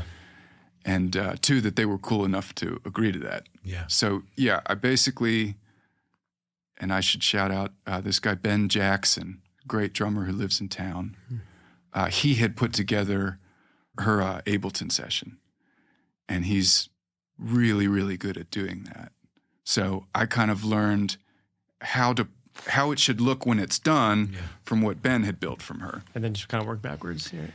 And that was the option, other than paying somebody to show you how to do it, like that was the option available then. Now there's several resources where you can like look up like course incremental tutorials on Ableton and playback. And like, I was just before that stuff was there, you know? So you sort of had to white knuckle it. Dude, yeah. For me, that was like, and everyone learns differently, but I think for me, that was also the case. I just needed to see the end result first. Because starting from scratch can be scary, but I just need to see it. Here's a finished set that I know works. Yeah. Now, why does it work? And let me like work backwards and just look at, again, that deep dive. Let me spend a month on this one session and figure it out. Yeah. So that's what it took. And to answer your original question, yes, there were plenty of cues that were for someone in particular. And the longer you play with your group of guys, you start to notice where those spots might be and how to trigger out of loops in such a way that everybody knows that something's about to change. Yeah. That is kind of the thing, right? It's how to approach sections of indefinite length and how to enter and exit those without losing somebody coming in or out. That's sort of the ball game. Yeah. Because the rest of it is learning the material, right? Like following the click, knowing where to drop out. Like you can add reinforcement instructions that go to the band, but to an extent, like that information should be just part of everybody's prep. Yeah. It's the between stuff, the transitions and solos. Like that's the ball game for tracks. Does Lainey herself call audibles? Yes. Yeah. What's that like? All the time. She loves it. Sound like Cody Ash. He was also pleased when he told us how much Jelly Roll does that. Yeah. No, it's never been a problem. Like we always played in bands that had a lot of solos. So like, and then in DC, like I played with lots and lots of people doing blues gigs where, I mean, 90% of the gig is solos. Yeah. You know, so you get used to picking up on somebody's body language when something's, you know, going to change section or start or end or crash land, whatever, you know. Yeah. Anybody who's done some bar gigs, like you get used to that sort of thing. But yeah, her audible is usually related to finding somebody in the audience that she wants to have an interaction with. Oh yeah, and didn't she bring up, sorry to interrupt. Yeah. I've seen, maybe this is what you're going to say or not, but she brings up like a young girl to on the stage, and she's, I forget the name of like that moment, right? But she ends up being like the star of the show or something. Is that Sure. right? Yeah, we have a song called, she has a song called Atta Girl. Yeah. And she'll bring up usually a young girl from the audience, and they'll kind of sing it together, and she'll make a moment. And it really was, it sounds, you know, real touching, I'm sure, but it really is in person. It's like everybody's high point of the night, you know. That's what people are going to just go home watching remembering her, Lainey Wilson for, kind of thing. Yeah, like watching her make some young girl's year. Yeah, Totally. Life. You know what I mean? Yeah, life. Yeah. You know, just and the reactions are hilarious. So some people are so cool about it, and others just cannot keep it together. You know what I mean? There's the full spectrum. Yeah, I bet. Of reactions to Lainey having brought them up. But so, yeah, that's a moment like in the show every single night where we know it could take any amount of time. Somebody could end up on stage singing along. We could go back into something for that reason. We could extend something for that reason. Maybe, yeah, I don't know. Maybe she wants to talk about something. Could go anyway. But yeah, those are usually the moments at this point where we're kind of like... That's where the band has to be at attention. Completely locked in. Yeah. Do you sort of prepare for those moments? Probably nothing too crazy that she can throw at you at this point, but... Yeah, it's been a while since anybody got completely stumped, I think. Like I said, you just, at rehearsal and that sort of thing, you learn the spots where you're going to have to be able to extend or condense. And you just work on over time and by virtue of doing it a lot, like how that's going to work. Yeah. What I will say, like back to our track thing, like generally speaking, loops and tracks and how they coincide with lights usually ends up being a big topic for everybody because, as I understand it, maybe this is no longer a constraint, but when I was doing it with the light rig we had, if audio was looping, that meant lights were also looping because the LTC code is looping. Yeah, it makes sense. Yeah. So yeah, if you were trying to visually have like an arc to something, but the audio has to loop, it can be difficult to program that in a way that keeps you flexible with like, so say we want the lights to kind of do a slow build while she's bringing this young girl up, but we're just kind of hanging out in one spot waiting for something different. Yeah. Then it really is advantageous to have a person who can be operating 100%, these things. Yeah. It's fascinating the stuff that really goes into this, Yeah, I mean, it's just goes back into like just the whole being professional, and it almost seems like the sort of the higher up you go, it becomes not to say less about drums and music, because obviously that has to always be the primary focus of the gig, but yeah, it's all those other and back to like details of like what makes the show. Yeah, her music's great and you guys are good players, but people are buying expensive tickets to see her. They're expecting those moments. They're expecting the lights to change and audibles to happen, and yeah, that whole thing can kind of like presents itself in terms of like dynamics too. Like her records are very dynamic, like very warm sounding, predominantly kind of live sounding playing. Yeah. And yeah, live, like a lot of times there's one reason or another to like hype everything way up. Yeah.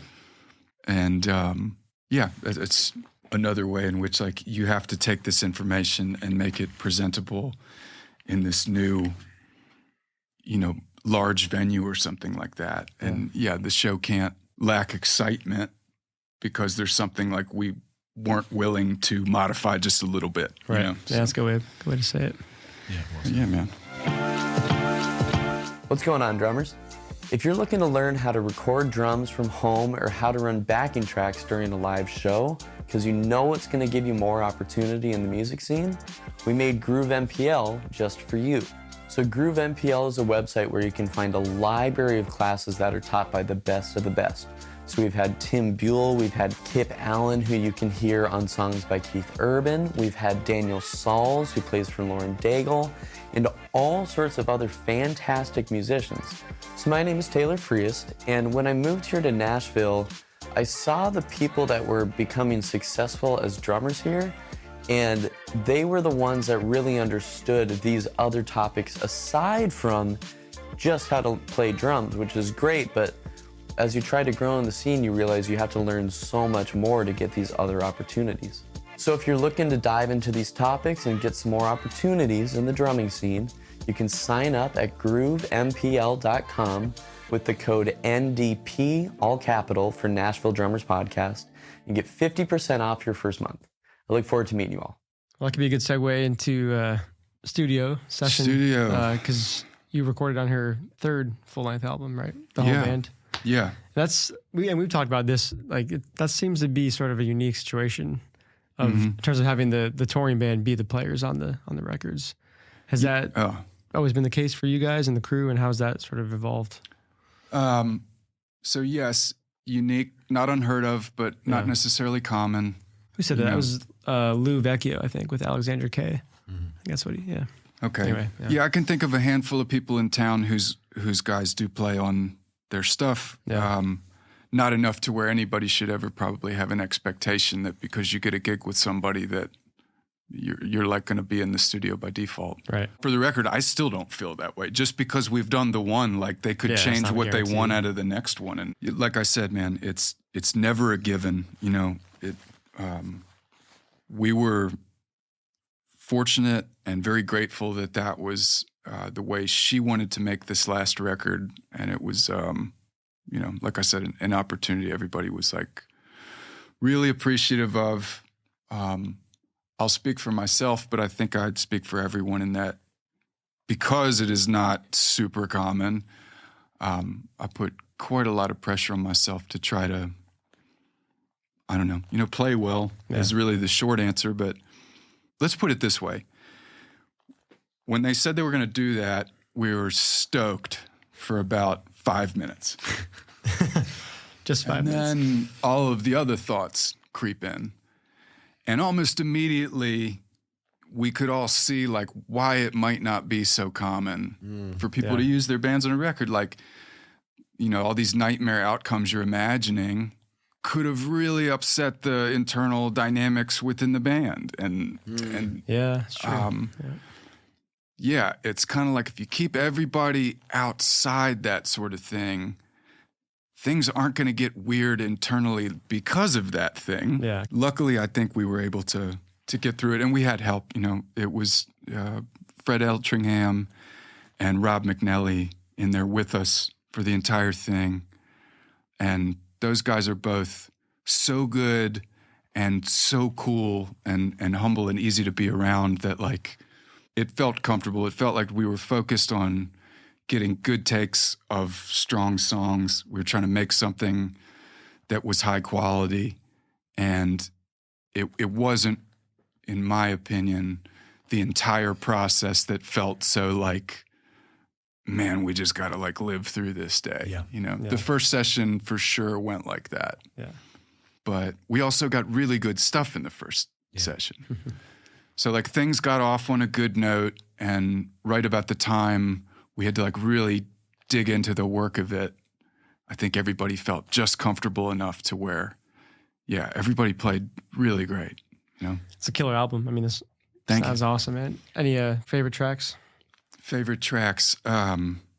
Good Horses is what I usually say. Hang Tight Honey's really cool. Let's see. My personal favorite song that she wrote for this is a tune called Devil Don't Go There. It's towards the end of the album. Okay. Yeah, it's just a beautiful song. It's got this haunting kind of melody. The lyrics go there. The arrangement goes there. We went some really cool places on that. For some reason, I have a gut feeling it's not going to be a radio single, but that one's like, that might be the player's choice. Yeah. But yeah, there's some Player's choice. From like a drumming standpoint, there's some cool things on a few songs that I guess are worth mentioning. Like Good Horses, we took a mic on the kit I was playing and ran it through some guitar pedals, and then recorded those results through a guitar combo amp. Gosh. This is the brain of Jay Joyce at work. Like he's, you know, if we're going through pedals, we're going through an amp too. You know, like, of course. Yeah. I love it. Sick. Yeah, no, it is honestly, sick. It sounded so cool. sick. Yeah. You know? Yeah. And then Hang Tight Honey, there's a cool section where there's this crazy, it sounds like a crazy drum fill going into the chorus. And that was kind of orchestrated between Fred and I. I'm playing some things that he physically can't do after what he's just played. It took the two of us to like puzzle piece this fill together that happens.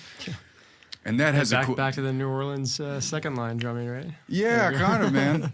But yeah, and I don't want to sound like I'm bragging, but I don't think it sounds like two of us doing that. Yeah.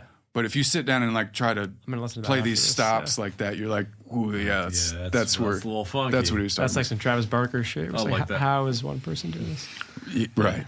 So how much What was Fred's role? Like, was he? So you guys both writing the actual parts, and kind of how much freedom did you have in the creativity process of it? It sort of depended on the tune. Yeah. Like Fred's played on a ton of stuff. Yeah. Jay Joyce has produced, and they're close. I can see why. Fred's one of my absolute favorite players. You know, it's like everything he. The other day, we were just in earlier this week, and we're working on this tune, and Fred just plays like waltz time. Boom, pop, boom. No fills, no ghost strokes, no embellishments. It just like will knock you over. Yeah. How good that can feel. Yeah, seriously. And like, it sounds like I'm blowing it out of proportion, but it's really not. Like, there are guys that can make that feel devastating. Yeah, you know, you're talking to two people that get it. Yeah. Most drummers, I think, would understand that. I feel those are the guys that always mess me up. Was when it's something really so simple and you go, oh man, yeah. I know that I can't recreate that. Yeah, absolutely. That's what I go home and I'm laying in bed thinking about. Oh shit. Yeah. How the heck do you do that? What's the thing that I just go back and study those moments over and over and over in my brain, and hopefully you have a recording of those moments too. Oh my God. So, yeah, it was tricky because I heard at some point that it was going to be the both of us, and that was both comforting and another source of pressure because it's like, well, you know, now a dude I've spent a lot of time listening to is also going to be in this room that I'm probably not going to feel super comfortable in right away. Yeah. And also now, you know, we're all probably used to being in a control room and getting a chart and like listening down and figuring out what the bass drum should probably do. Yeah. Well, now it's like, cool, now there's two of us. So like, what am I supposed to do? It's like, he's that good. Did you kind of feel I'm new to this experience. Right. Like, he's going to be the default. He should be the default. And they've had a lot of success together. Yeah. So I got to figure out how to not make that weird, still contribute to the song, and kind of make sense of there being two of us there. Yeah. So I've gotten quite a bit more used to it at this point. And depending on the tune, like I said, it went, you know, some different ways. Maybe one tune, my kit would have effects on it. And maybe one tune, it was more like us playing a puzzle piece thing. Maybe one tune, it's more me playing like a Augs perk layer. You know, anything. So it's sort of been a unique listening exercise where like, think of the last session you did and try to figure out how you'd approach it were there another drum set player in the room. And take it a step further and be like, okay, let's assume that guy's going to play the obvious or the beat, we'll say. What would you do then? Yeah. And yeah, it's been an interesting and fun challenge with relatively high stakes. Yeah. Yeah. But yeah, it's like I said a while ago, I think I've kept you guys here for a couple of days at this point. It's strange what you can get used to as a human. Yeah. So do you guys feel as a unit, the band has become tighter and closer because of that experience? Absolutely. Yeah, absolutely. You know, first and foremost, because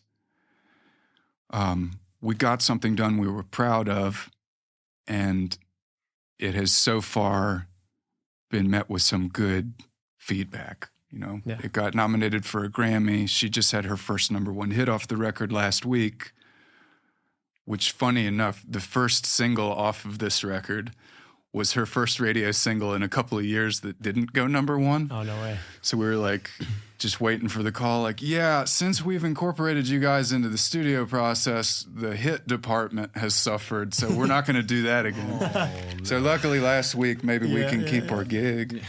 But like, yeah, and but anyway, we definitely got closer because everybody really rose to the occasion. Like, everybody played so well. Yeah. When it mattered, you know.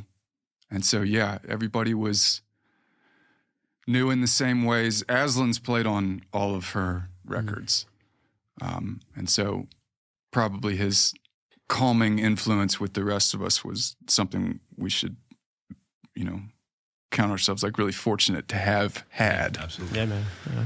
But yeah, man, no, we're definitely a lot closer. We just did a few more this past week, and no one's lost a limb yet, Especially Give you. it time.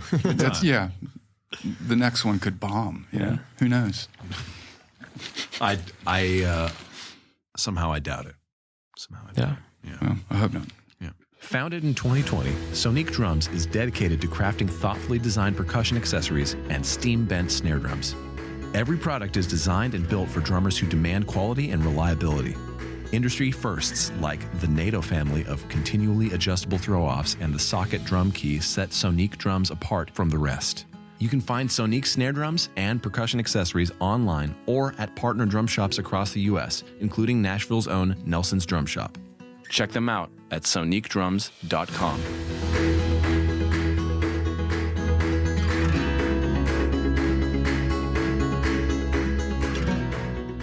Touring sober is something that you mentioned. Yeah, absolutely. How's that experience been like? What is touring like with Lainey? I want to get into that too. How is she as an individual, as a person? Because I obviously haven't met her. I haven't been to a show. I'd love to come to a show at some point. You guys can come She whenever seems- you would seems like. Great. She is Thank you. great. Yeah, love to. I sincerely mean this. She is the hardest working person I have ever met, and it makes working hard for her very easy. And she's always taking care of us. The person people see her to be on television and on the radio and that sort of thing, that is actually who she is. And I think that's another reason why things have gone the way they have. Not to say that anybody out there is not who they appear, but like it's not a put on. That the accent is real. The generosity and the kindness and the sincerity, like it's all real. That's awesome. Yeah. So, Well, to your point, I think that's not a guarantee, correct. right? For someone that has more of a celebrity status, it probably often is not the case, right? Maybe, yeah. That's cool to hear that she is genuine like that. Yeah. So it's been awesome. And we have a very like task-oriented, friendly group of people. So there are plenty of reasons to have a party to celebrate something on the road. Everybody's really close, but we're definitely not there for the party that comes after the show. Yeah. The gig and the music and all that, that is the reason why everybody is there. And that keeps giving us reasons to celebrate things, So I like that. Yeah. I'm not going to blow anybody up, but not the only person who's sober in the crew. Sure. And it's, like I said, it might stand out a little bit differently in other groups. I've certainly never had an experience to where I felt like that stood in the way of me vibing with people. Yeah. And the reason I say that is like, if it's a life choice that anybody out there is considering for one reason or another, don't not do it because you think it will stand out. You know what I mean? There's tons of people like, so many people for so many valid reasons are sober or varying degrees of sober. And it's just like, it's part of growing up, really. It's something that some of us decide to do for one reason or another. And that's kind of how that is. So Yeah. I should say, like, not particularly a source of any rub or discomfort in our particular camp, And like I said, I don't think it would be a massive problem in most camps. You know, there's some where you probably the one person not at the party, but Sure. I think it probably is the case that in a lot of those situations where it would be a problem, you probably would know ahead of time. sure. It's probably fairly obvious Yeah. that when you're like, if you're going to be playing with, I don't know, obviously this is not a real opportunity for somebody, like if you're playing with Motley Crue, Sure. and it's, you know, in the heyday, you're like, well, I guess we're going to do a lot of drugs. So, Right. Right. and that's comes with pretty, the gig, pretty yeah. obvious that's a thing that's going to happen here. But Right. those situations are probably pretty upfront about it. Probably so. Let's put it this way. It can be done. You know what I mean? Yeah. All I mean to say is, like, if anybody out there is considering sobriety, that you can absolutely have a touring gig, play for someone big, be sober, you know.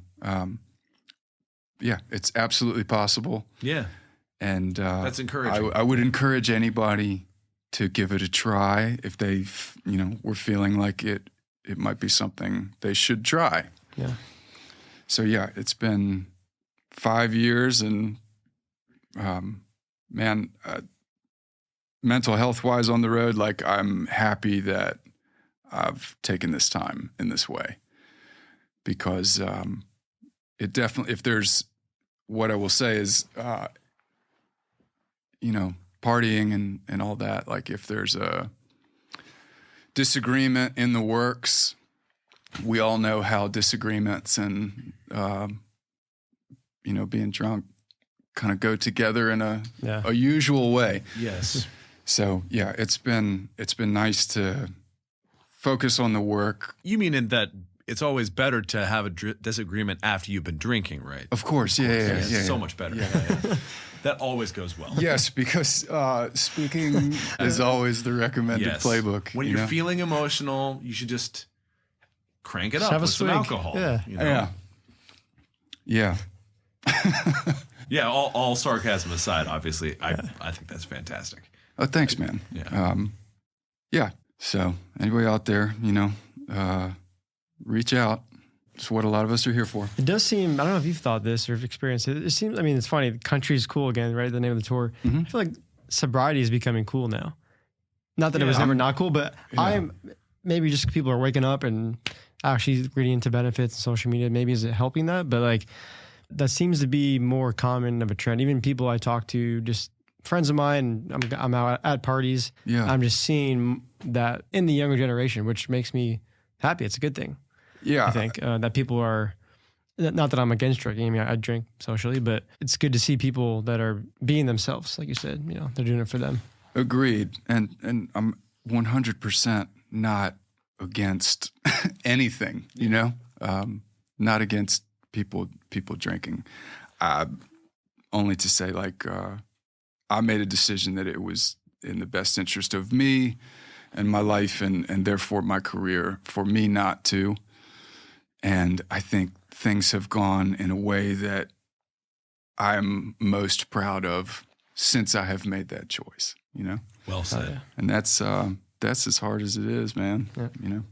But yeah, I think there's perhaps a maturity level at a younger age in kids these days. I don't have kids, but I'm told that it's like you said, where the default isn't maybe the same as it was for some of us, and I think that's great, because at the end of the day, like, there's a readjustment period for me when I had to get back to, like, the priority was the music and the playing. Yeah. Like, at some point, that was the greatest feeling ever, and you just kept chasing that sort of thing. That's the high you want. You don't That want is specifically the one you don't want it want, from right? a substance. The high Yeah. you earn.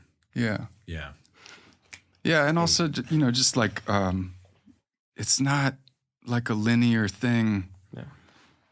Moving to Nashville to, like, sitting here with you guys, man. There was some times where things looked really optimistic. There were some times just before I started playing for Lainey where, like, dude, the outlook was poor, Yeah. Like, not a lot of things to get excited about coming in. some sort of like plateau or holding pattern. And like, yeah. So the other thing is like, try to stay optimistic. You know, remember why it is you're here. Everybody mostly has those types of experiences along the way. Yeah. And the important part is like not to get discouraged and make the wrong choices for the wrong reasons, you know? How did that play out for you?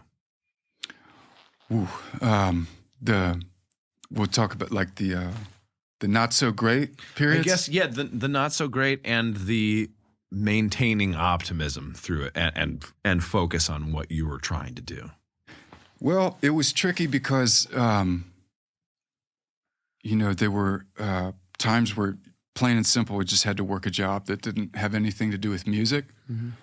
Most of us who are serious about this have had to do that. It's just something most of us have had to do. And it's important to remember that, because watching somebody go into a gig while you're working your job can be rattling. It can be discouraging. Watching your friends or say your brother on a Europe tour when you don't have a gig for 3 weeks can be discouraging. Sure. And, you know, you just have to remember that they've all had that same day. You know, there were times where I had a gig and Kevin did not. Yeah. And there were times where, you know, the person I saw going to their gig while I was painting houses, you know, was doing whatever their old job was while they saw somebody else going to play, you know. Yeah. It's the way it goes. Those moments are not unique to anybody, and that's important to remember, you know. Everyone's had that day. So true. Yeah, Yeah. literally. Yeah. Great time to practice fundamentals. Because some of those moments where if there's frustration, like you might not be in your creative apex, we'll say. Yeah. At that time, it's like time to play rudiments, work on dynamics, or like something kind of rote. Yeah. And then before you know it, like you can kind of get your mind back into the work, you know? Yeah. This is just a random aside. Okay.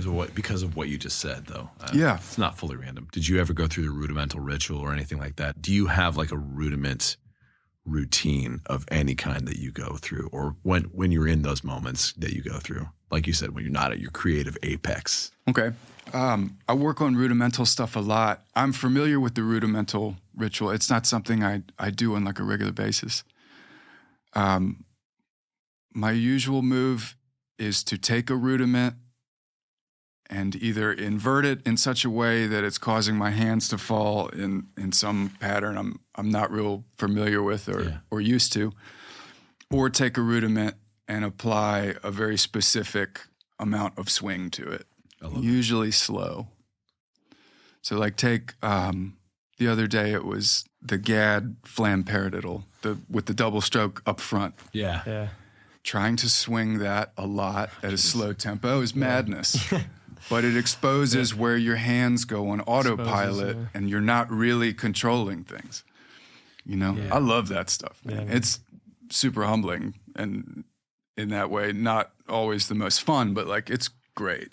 Yeah. I'm still figuring out different things, you know, you can do with paradiddles, inversions and accents and applications and stuff like that. You know, I think that is what I got from the jazz training is to like learn to expand on things. And you try to be able to play whatever it is that comes to mind in the moment. So the more things you have theoretically played before, the more options you theoretically have in that moment where you need something to play. Yeah. But yeah, so with the rudiments, like it's mostly that. Every once in a while I will bust out Wilcoxon or Pratt and just, you know, really, really get into it. Yeah. That's a reserve for the snow days in Nashville, maybe, right? Yeah, times like that, it's perfect. Yeah. But anytime you're feeling stagnant in your career, it might be worth considering, like, do I have an opportunity to grow as a player right now where the stakes aren't very high that will set me up for success at a time in the future, you know, when somebody's asked me to do something for money. Yeah. Dude, that's great. you know, and So good. that can help get you out of a negative headspace if you're feeling frustrated about where you're at with your playing, where you're at with your career, that sort of thing. Yeah. You got an opportunity to shed, man.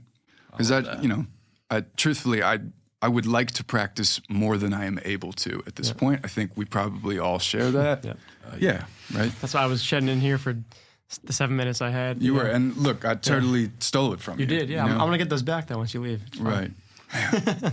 Yeah. Also, I'm sorry. I feel like I've been looking at Oh, you're good. Nate He's most of the a- night. That's because He's got that aura to him. I'm just kind of threatening over here. Gotta keep your eyes on me. He looks dangerous. Like, you might be us or something. I don't know. Right. So, yeah, I don't want the listeners to think like It's like we got I have 4 cameras getting every angle here. political So. preferences here or anything. Oh, jeez. That'll be part 2, I guess. Right. Hey, this is Jake Summers, and you're listening to the Nashville Drummers Podcast.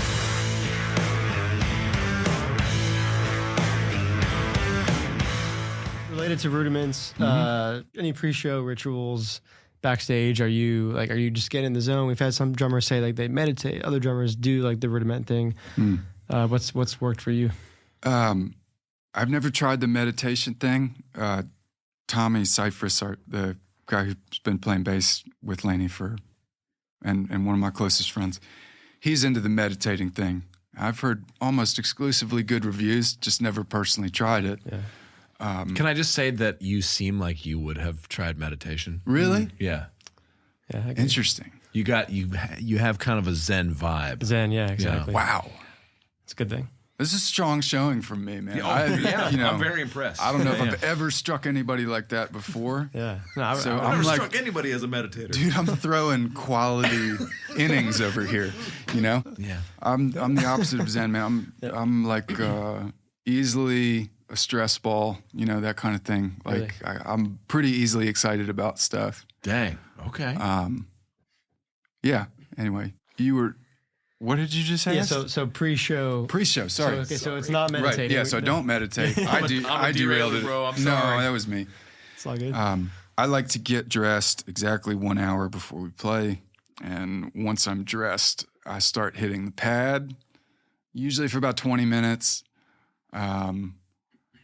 And yeah, just here's the thing: like, I'm not trying to do anything impressive on the pad in that moment. Like, I'm simply warming up. So I'm trying to do things that specifically get the left wrist involved. And yeah, sometimes I'll just make up like a tongue twister, like kind of like a stick control first couple of pages type thing. Yeah. yeah. And just do something that either requires all of my concentration or none of it.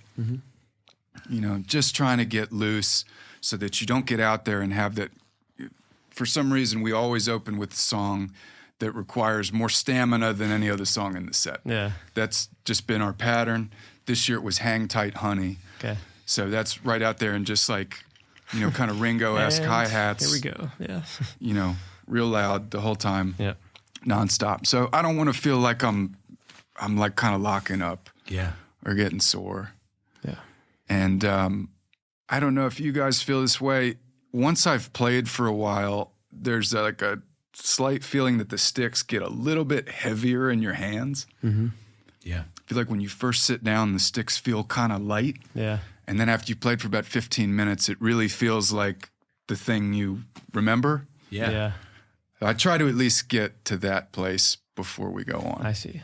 Yeah. Kind of condition yourself. That's a already. good way to describe that Yeah. sensation. Do you agree? Yeah. Like it feels just a little bit heavier? Yeah, I think yeah, I know what you're talking about. Yeah. That's interesting. Okay. Yeah. Interesting. I've never heard it described that way, but that makes total sense. I know the sensation that Yeah. you're talking about. Right. Yeah. Yeah. It's never made a lot of sense to me, but it always kind of happens. So I almost feel like what it is was or has been like my body or my nervous system being more attuned to what it's doing now. Like okay, rather than this being I don't know, it's like more detailed, I guess. Yeah. That's the way I've thought about it. sure. I don't know. Yeah. The main goal is not to be throwing my left hand around. Yes. Yeah. You know, you want to feel like it's doing what you want it to. That allows you to make music. Just like throwing your left hand at the snare and hoping something good comes out. It's kind of scary. Yeah. And I've been there plenty of times on stage in front of people. It's like it's not always possible to feel you're most ready when you walk out there. But like, you know, there are small goals before I go on that I'm trying to at least be in a place where I feel like I've been playing drums. Yes. Yeah, that makes sense. You know? But yeah, man. What would you say defines a successful show for you?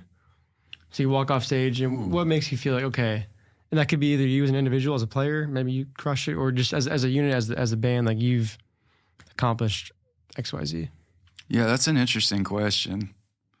'Cause yeah, there's all sorts of good answers to it. I guess it's a couple of things. Like, whatever happened, I don't want to feel like I let the band down. Yeah. That's like kind of a, you know, like, let's all be honest. Like, that's important, right? You don't want to feel like you were the weak link up there. Yeah. It is a real thought. It is a real worst feeling. source of stress. Yeah. Yep. You know what I mean? So, yeah, I should be more worried about like making sure the audience felt like they got their money's worth.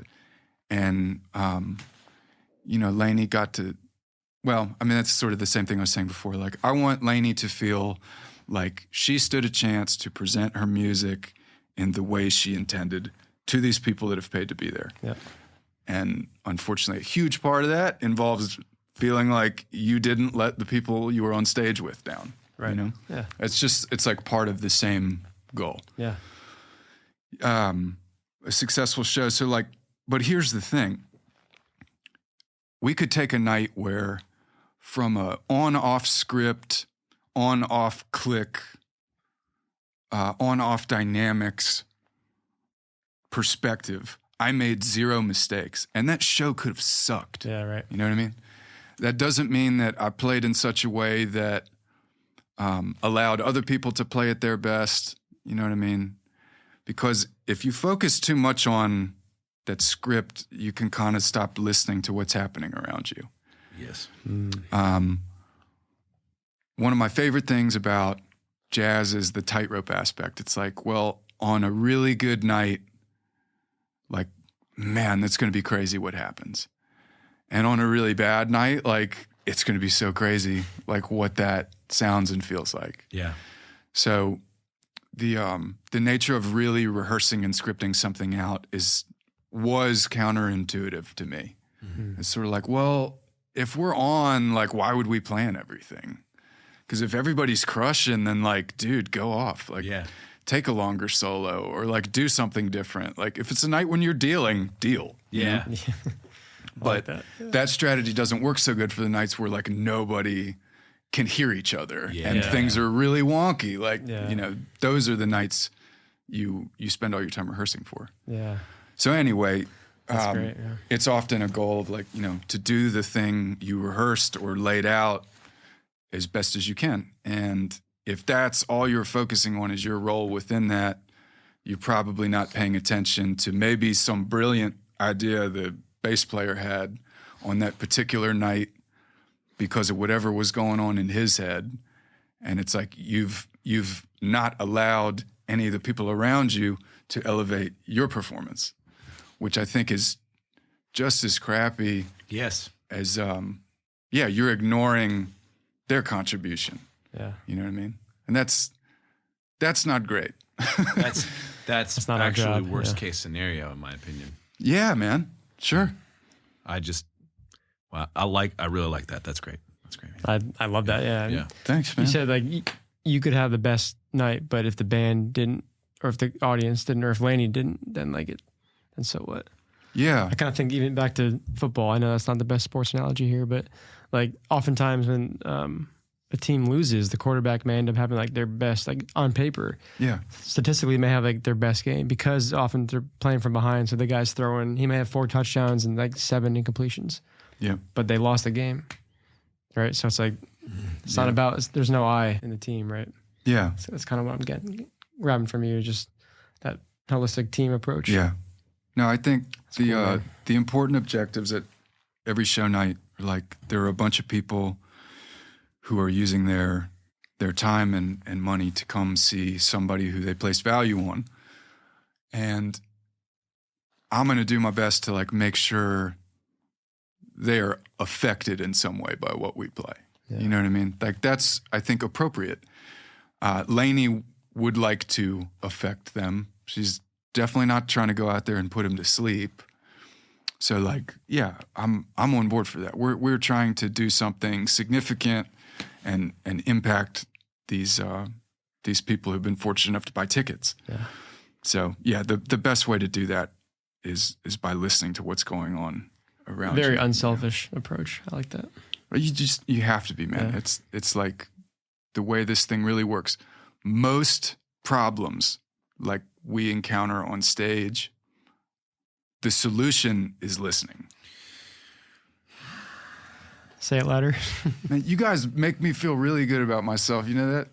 I'll do this one. That's our job. You deserve to feel good about yourself, man. Oh, man. I'll do this whenever you guys want, man. But no, it's seriously like whether it's growing as a player or having a gig go well, like whatever it is in this line of work, like the solution usually involves listening. And success has a lot to do with how you listened and what you listened for, you know? Yeah. Like that's kind of it. That was fire. Yep. Really? Yeah, that was fire, my guy. Yeah, hey, man, absolutely. So many of my challenges or my issues that I've had with music in the past have stemmed from moments when I have not been listening like I should have been listening. Yeah, I'm guilty of the same. Like the things that I would change is because I was, worried about something and wasn't listening for something else. And that's something you can teach yourself to do. Those moments where you're like, well, that really didn't turn out. The answer is so often just listen. Just listen better. That's actually, it's such an actionable, it's just such a simple solution. Mm-hmm. And it works almost always. There are so many situations now. I get to have a variety of situations playing on Broadway and having various people sub into gigs that I'm very accustomed to playing to. And so certain times with certain bass players who are really good and really know the songs. I can tell the difference between my bass player who really knows the songs and the bass player I'm playing with who knows the songs but is really listening to what we're doing, what I'm doing. It is getting the whole vibe of the thing. And it's just, even with the best players with great touch, a really great understanding of the material, it's night and day between the ones who are really paying attention to what I'm doing. And I'm trying to pay that much attention to what they're doing too. I'm like, if we just respond and feedback to it from each other, this whole thing is going to be 10 times more enjoyable and interesting for us and probably for the audience too. Yeah. That's kind of what I think. Yeah. Man, that's exactly right. I haven't done a lot of Broadway playing, but the handful of times I have, there's always at least been one person in the band that I could absolutely lean on to get through it, because I've heard all those tunes before, but there's no way to really prep an entire book for that thing. At least not that I've had. It's too much material and there's too many requests and things so you just have to trust that you've spent enough time. I'm not qualified to be commenting on Broadway. I trusted that I had heard the stuff at least a handful of times, enough to where I wouldn't train wreck things on stupid mistakes. And then beyond that, there was a guy who he's used to this. I'm just going to ride this dude. Yeah. The bass player got me through this gig, or the guitar player got me through this whole gig. Because I was just, every 4 measures checking in. Yeah. Just, I've been there, you're listening. Yeah. And it's crazy responding. Where somebody, without saying a word to you, can convey that much information for that amount of time. It can be done. Yeah. Every once in a while, there's going to be a guess, and sometimes it's not going to go great. Totally. But you really, there's not that many things that that require you to just flat out guess. Yeah, listening, man. It's all about listening. IMHO. Yeah, I think with the touring thing, Yeah, it's probably worth us all like remembering that from time to time because, you know, there's a lot of pressure on those performances. And the bigger they get, that only grows. And there's lots of things happening, you know. And yeah, it can feel sometimes like it's so not about what you're playing, you know. But it really kind of is, you know. Like the music is a pretty important aspect of this multimedia event that we've all created together, and it will be best when everybody's, you know, trying to make something happen. And like one of my favorite things, I'm grateful for this band and for Lainey's like stance on this matter. If I'm feeling the spirit on any particular night, I'm not going to get barked at for going for it. Yeah. You know? And everybody will pat me on the back and laugh at me if I fall on my face. You know, but like if it's feeling like one of those moments, man, if it's getting dangerous, then we're gonna go. Yeah. You know? Dude, get dangerous. Right. I love it. Yeah. I think everybody has a little bit of that in our band. Yeah. And that keeps everybody honest because like if you know anybody could just go off at some point in the night. That's exciting. You got to stay plugged into what everybody's doing because those are the nights when it's most obvious that you're not listening is when somebody was killing it. Yes. And you offered nothing in return. Like that's how that gets exposed. Yeah. You know? Yep. But yeah, we try not to like miss those. That's like fastball down the middle. You're trying to like turn on that, put the barrel on it. Does any memory Baseball, come to mind you know? of a moment where you did just like, as you said, just kind of go for it? Sure, man. Yeah, trying to think. There used to be. There was a past set that, believe it or not, had a drum solo in it. Yeah. Just an open solo, and so there were like literally nights where that would be longer than other nights. Like band leave stage? Not solo? band leave Okay. stage, but I could go for as long as I felt like I Basically, could. yeah, I could keep things. It's like the Neil Peart solo kind of moment. Yeah. And I sort of came up with, based on the tune it was coming out of, like I would come up with a way to get into some language that I could turn into a solo. Yeah. So I sort of started it similar after a couple of nights. But then, yeah, some nights it was like, not feeling so creative, maybe can't hear so great. I'll borrow some stuff I've used from other nights. And then some nights it was like feeling more present in the moment. I'm going to make a statement. My hands feel good right now. I feel like I can hear. For whatever reason, not terrified. Because, you know, taking a drum solo at a jazz club is intimidating. You know, taking a drum solo in front of like 20,000 people is then understandably like pretty intimidating. Yeah. You know, it wasn't my favorite thing at first. And by the end of it, like I said, it ends up being like this experience that was good for the nerves. You know, you just like, you were asking about stuff before we go on, and at some point we were talking about like what to do if you feel like it's a high pressure situation. A little trick that I came up with, this is going to sound probably pretty childish. I'm sorry for the profanity, but like when I used to have to take that drum solo we were opening and the venues were pretty big. Before we went on stage, the last thing I would try to think of before we started playing was like, man, screw these people. Yeah. You know what I mean? And it wasn't, you know, everybody give me a second. Yeah. It was never about disliking the audience. It was like, man, you know, it's just something to pump yourself up. Like, try to throw me. You know what I mean? Yeah. And like, I'm not going to be fazed by the... Yes. I know I'm going to be judged hard by these 80,000 people, but Yeah. your mindset's like, no, fuck it. This is my moment, and I'm going to just go for it. Right. Like, I can handle you guys. You know what I mean? I like that. Yeah. And I still do that, you know, before we walk on. If it's one of those nights where I'm like, woo, that, you know, that upper deck feels pretty high tonight. Yeah. I'm just like, man, you guys are going to have to throw more at me than that. It is rooted in absolutely nothing. You know, it's just like Such a cool mentality, though. That's great. motivational self-talk. That's all. Yeah. That's great, man. Yeah. Sometimes maybe it helps you to make it you versus the audience in a moment of self-doubt. No, it's baseball. You feel like you're walking to your drum set. You feel like the guy who just got the ball and he's walking out to the mound. It's Fair. like that's the energy. It's like, man, the crowd's not going to get the better of me tonight. That's good. That's good. Yeah. Hey, drummers, are you worried about losing your hearing?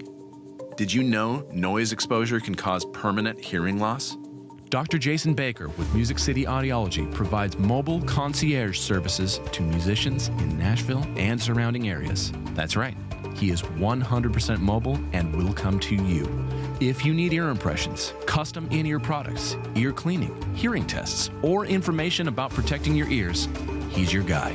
Music City Audiology cares about drummers and wants to help you maintain your most valuable tools, your ears. Visit MusicCityAudiology.com to book your consult today. That's MusicCityAudiology.com.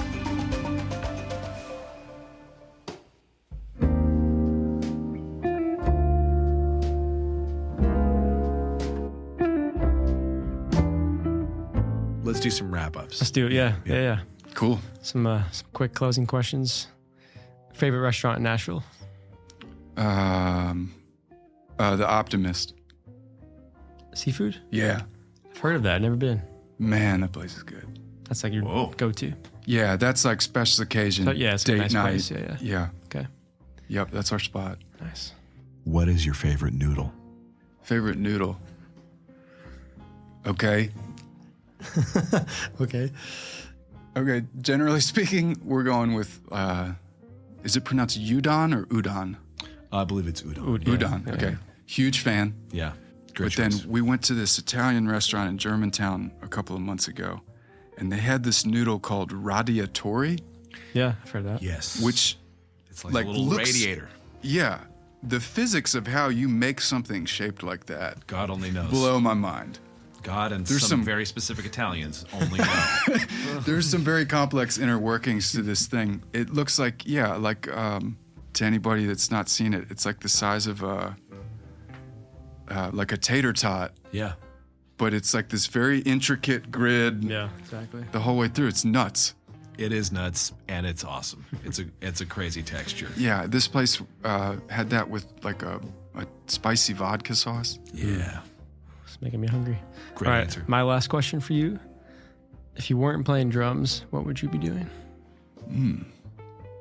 Well, I really like golf. In periods of my life where like I've had free time, I've golfed a lot. Enjoy that. If we're talking, I get the concept Yeah. here. Yeah. If we're talking like professionally, I don't really know. Yeah, I'm not sure. that's fair. Yeah, as far as hobbies and stuff are concerned, like, yeah, if I'm not drumming, I'm usually spending time with my family, my fiance, my dog, Beautiful. So, but yeah, occupation-wise, I'm not sure. Probably something in sales, Really? because it just seems I like, somehow knew your answer was going to be some like random mystery shit like that. really? Yeah, I don't know why. I was like, this guy. It's not going to be. He's not going to choose a hobby. Well, I've tried some side jobs that Yeah. I'm grateful for, but probably would not love to have had a career in rather than this. But yeah, Sure. it's always sales to some degree. Something to do with that. And how would you like people to find you or contact you? I do check Instagram fairly regularly, especially for someone who doesn't post on it that often. But it's at Matt Nolan Drums. You can find me there.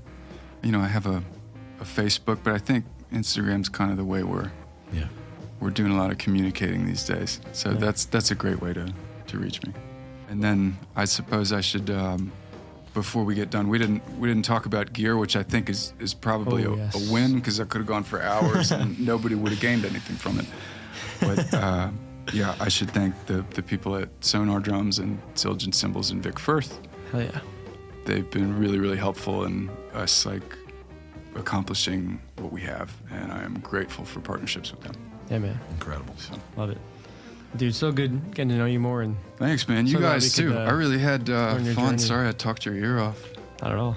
This was awesome. This is great. Cool, man. Yeah. It was great. Conversations like these could always go longer, but fortunately, Right. just don't have enough time in the day. This has been awesome, as Nate said. I should also shout out Dylan Murphy. Yeah, there's a yeah. moment when I was thinking of doing that earlier. It just didn't happen. But Yeah, I love that dude.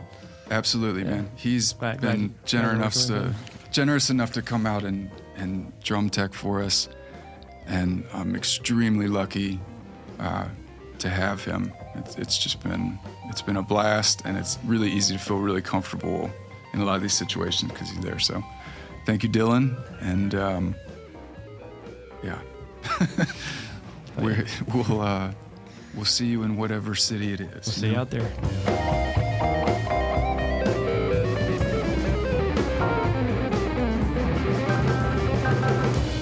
Thanks for listening to this episode of the Nashville Drummers Podcast.